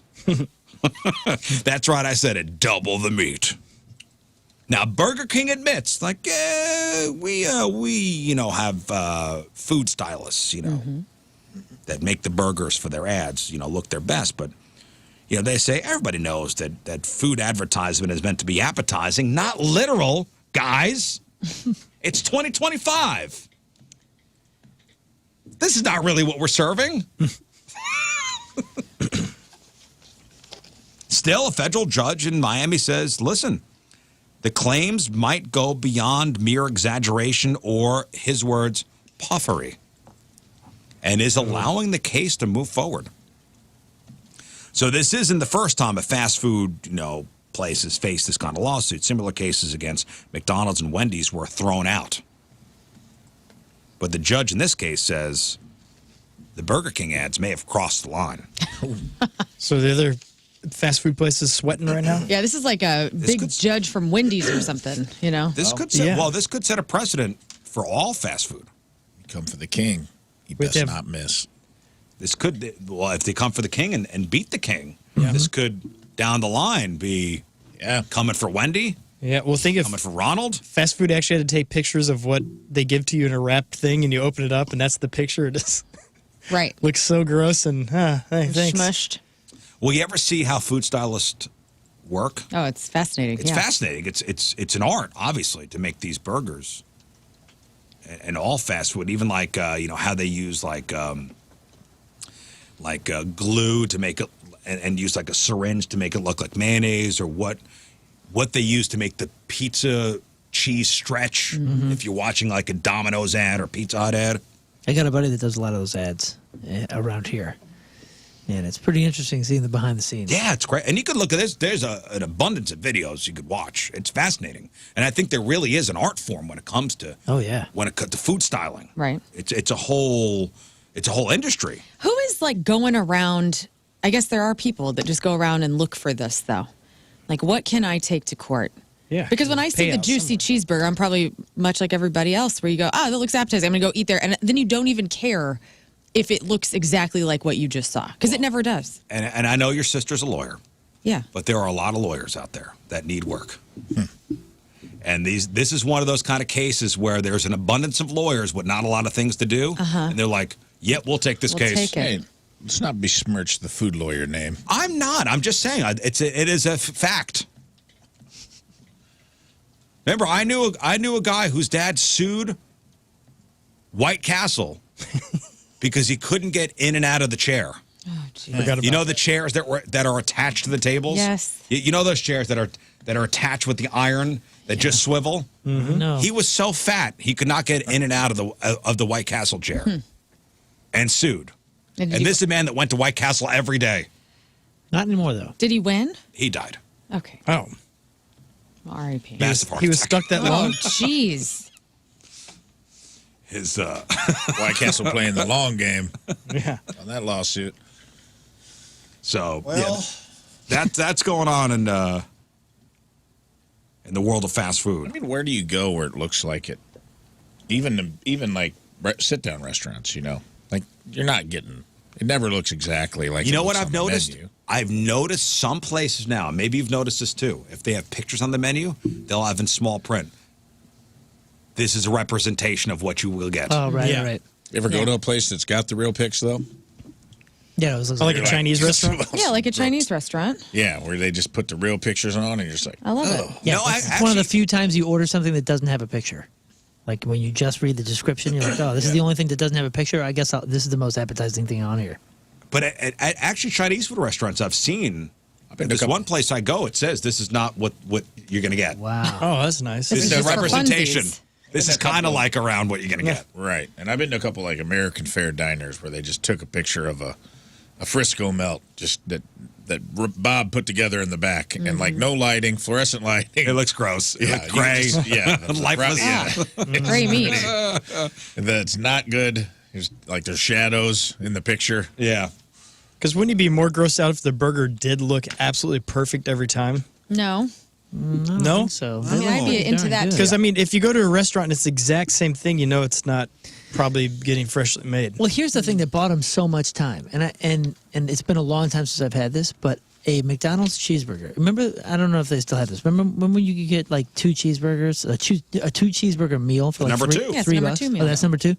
Those burgers were so just flattened and crappy looking that was almost what I wanted. Me too. That's what I liked That's about what I it. want. Yeah, like no seeds on the bun. It was just like this flat mashed. Here's this crap, and that's exactly what I. When I have a McDonald's I want cheeseburger, it that's now. what I taste.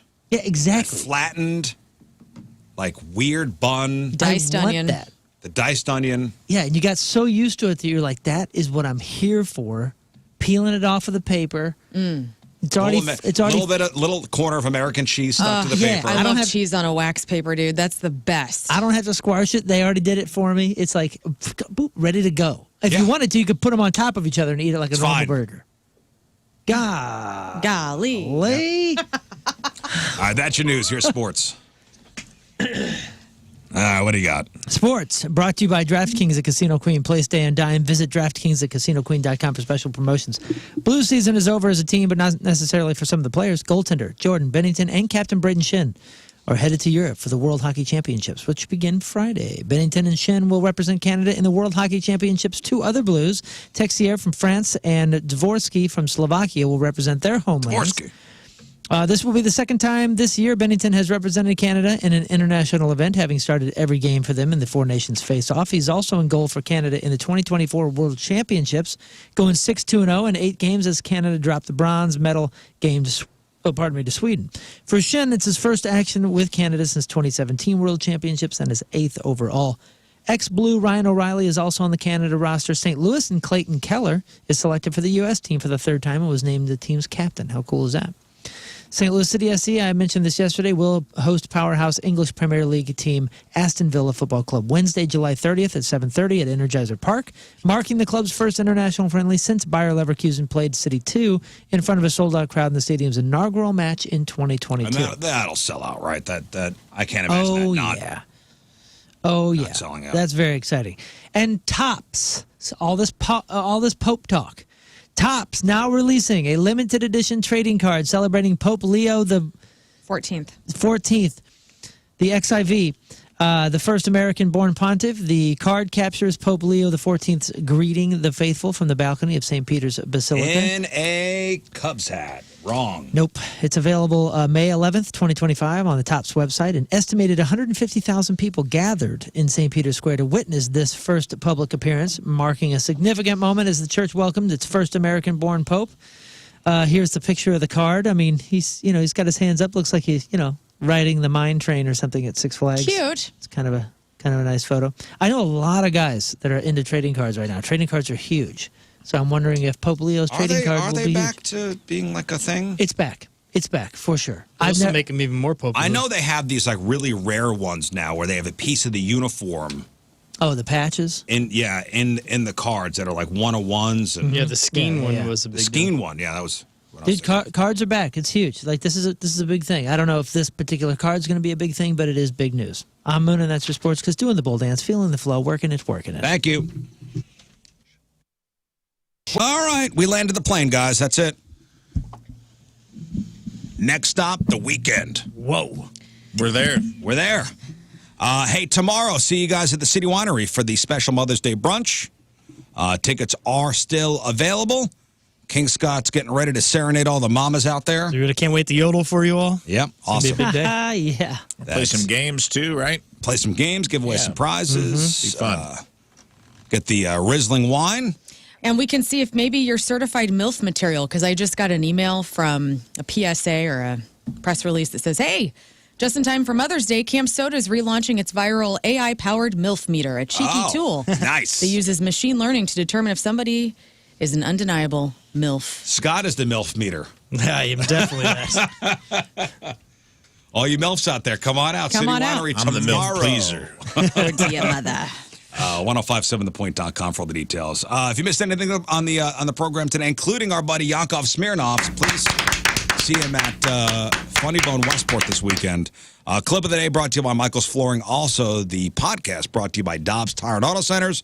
Today's podcast is titled Yakov Smeirnoff exposes the formula. Okay. Moon, what else? Tickets are on sale right now. Just happened 30 seconds ago for Can You Feel the Punk Tonight, August 8th at Chesterfield Amphitheater. The tickets are available at thepageant.com. Just search Can You Feel the Punk Tonight. You can go to the pageant. That's thepageant.com. August 8th, Chesterfield Amphitheater, outdoor. Punk Rock Disney, it is going to be friggin' sweet. So make sure you get your tickets while you can, on sale now. Learn. I'm going to be out at Rocket Convenience in St. Charles today. It is the grand reopening. They're going to have the Budweiser Clydesdale horses there until 4. They're going to be giving out free hot dogs. I'm going to have Point Fest tickets every... Whoa, my God. Scared the hell out of me. They're ready to go. Can you ride those horses? No, you just look at them. You just admire them. Darn it. Damn. But it's so cool because they're just standing around with their bell bottoms. So come on out, 2 to 4. I'll be broadcasting Point Fest tickets, horses, hot dogs. What else? 20 cents off your gas. Whoa. That's a deal. This is a big deal. Missouri Lottery is going to be there. No party like a rocket party in a gas station parking lot. I'll see you there. Okay. Bell-bottom horses. I've never heard them called. Rafe. I got no notes. Get tickets to the show. Go see Lern, and congrats to my brother and sister-in-law on a healthy baby girl. King Scott. Just want to send out the love to all the mothers out there. Many kisses, many hugs. And if you guys want, follow me at King Scott Rules to see if I really am the meter. Okay. Wow. I spelled that with an A. I don't know. Anybody else? Is that wrong? Yeah, he said it with an A. All right, we'll leave you with a cut from our Team Rizz Member of the Day, brought to you by Hot Shot Sports Bar and Grill. From Granite City, Lee Cheney is our Team Rizz Member of the Day. Yeah. and Lee wants to hear the song. Have a great weekend. Happy Mother's Day. We'll see you on Monday. If not, maybe the City Winery tomorrow. Bye.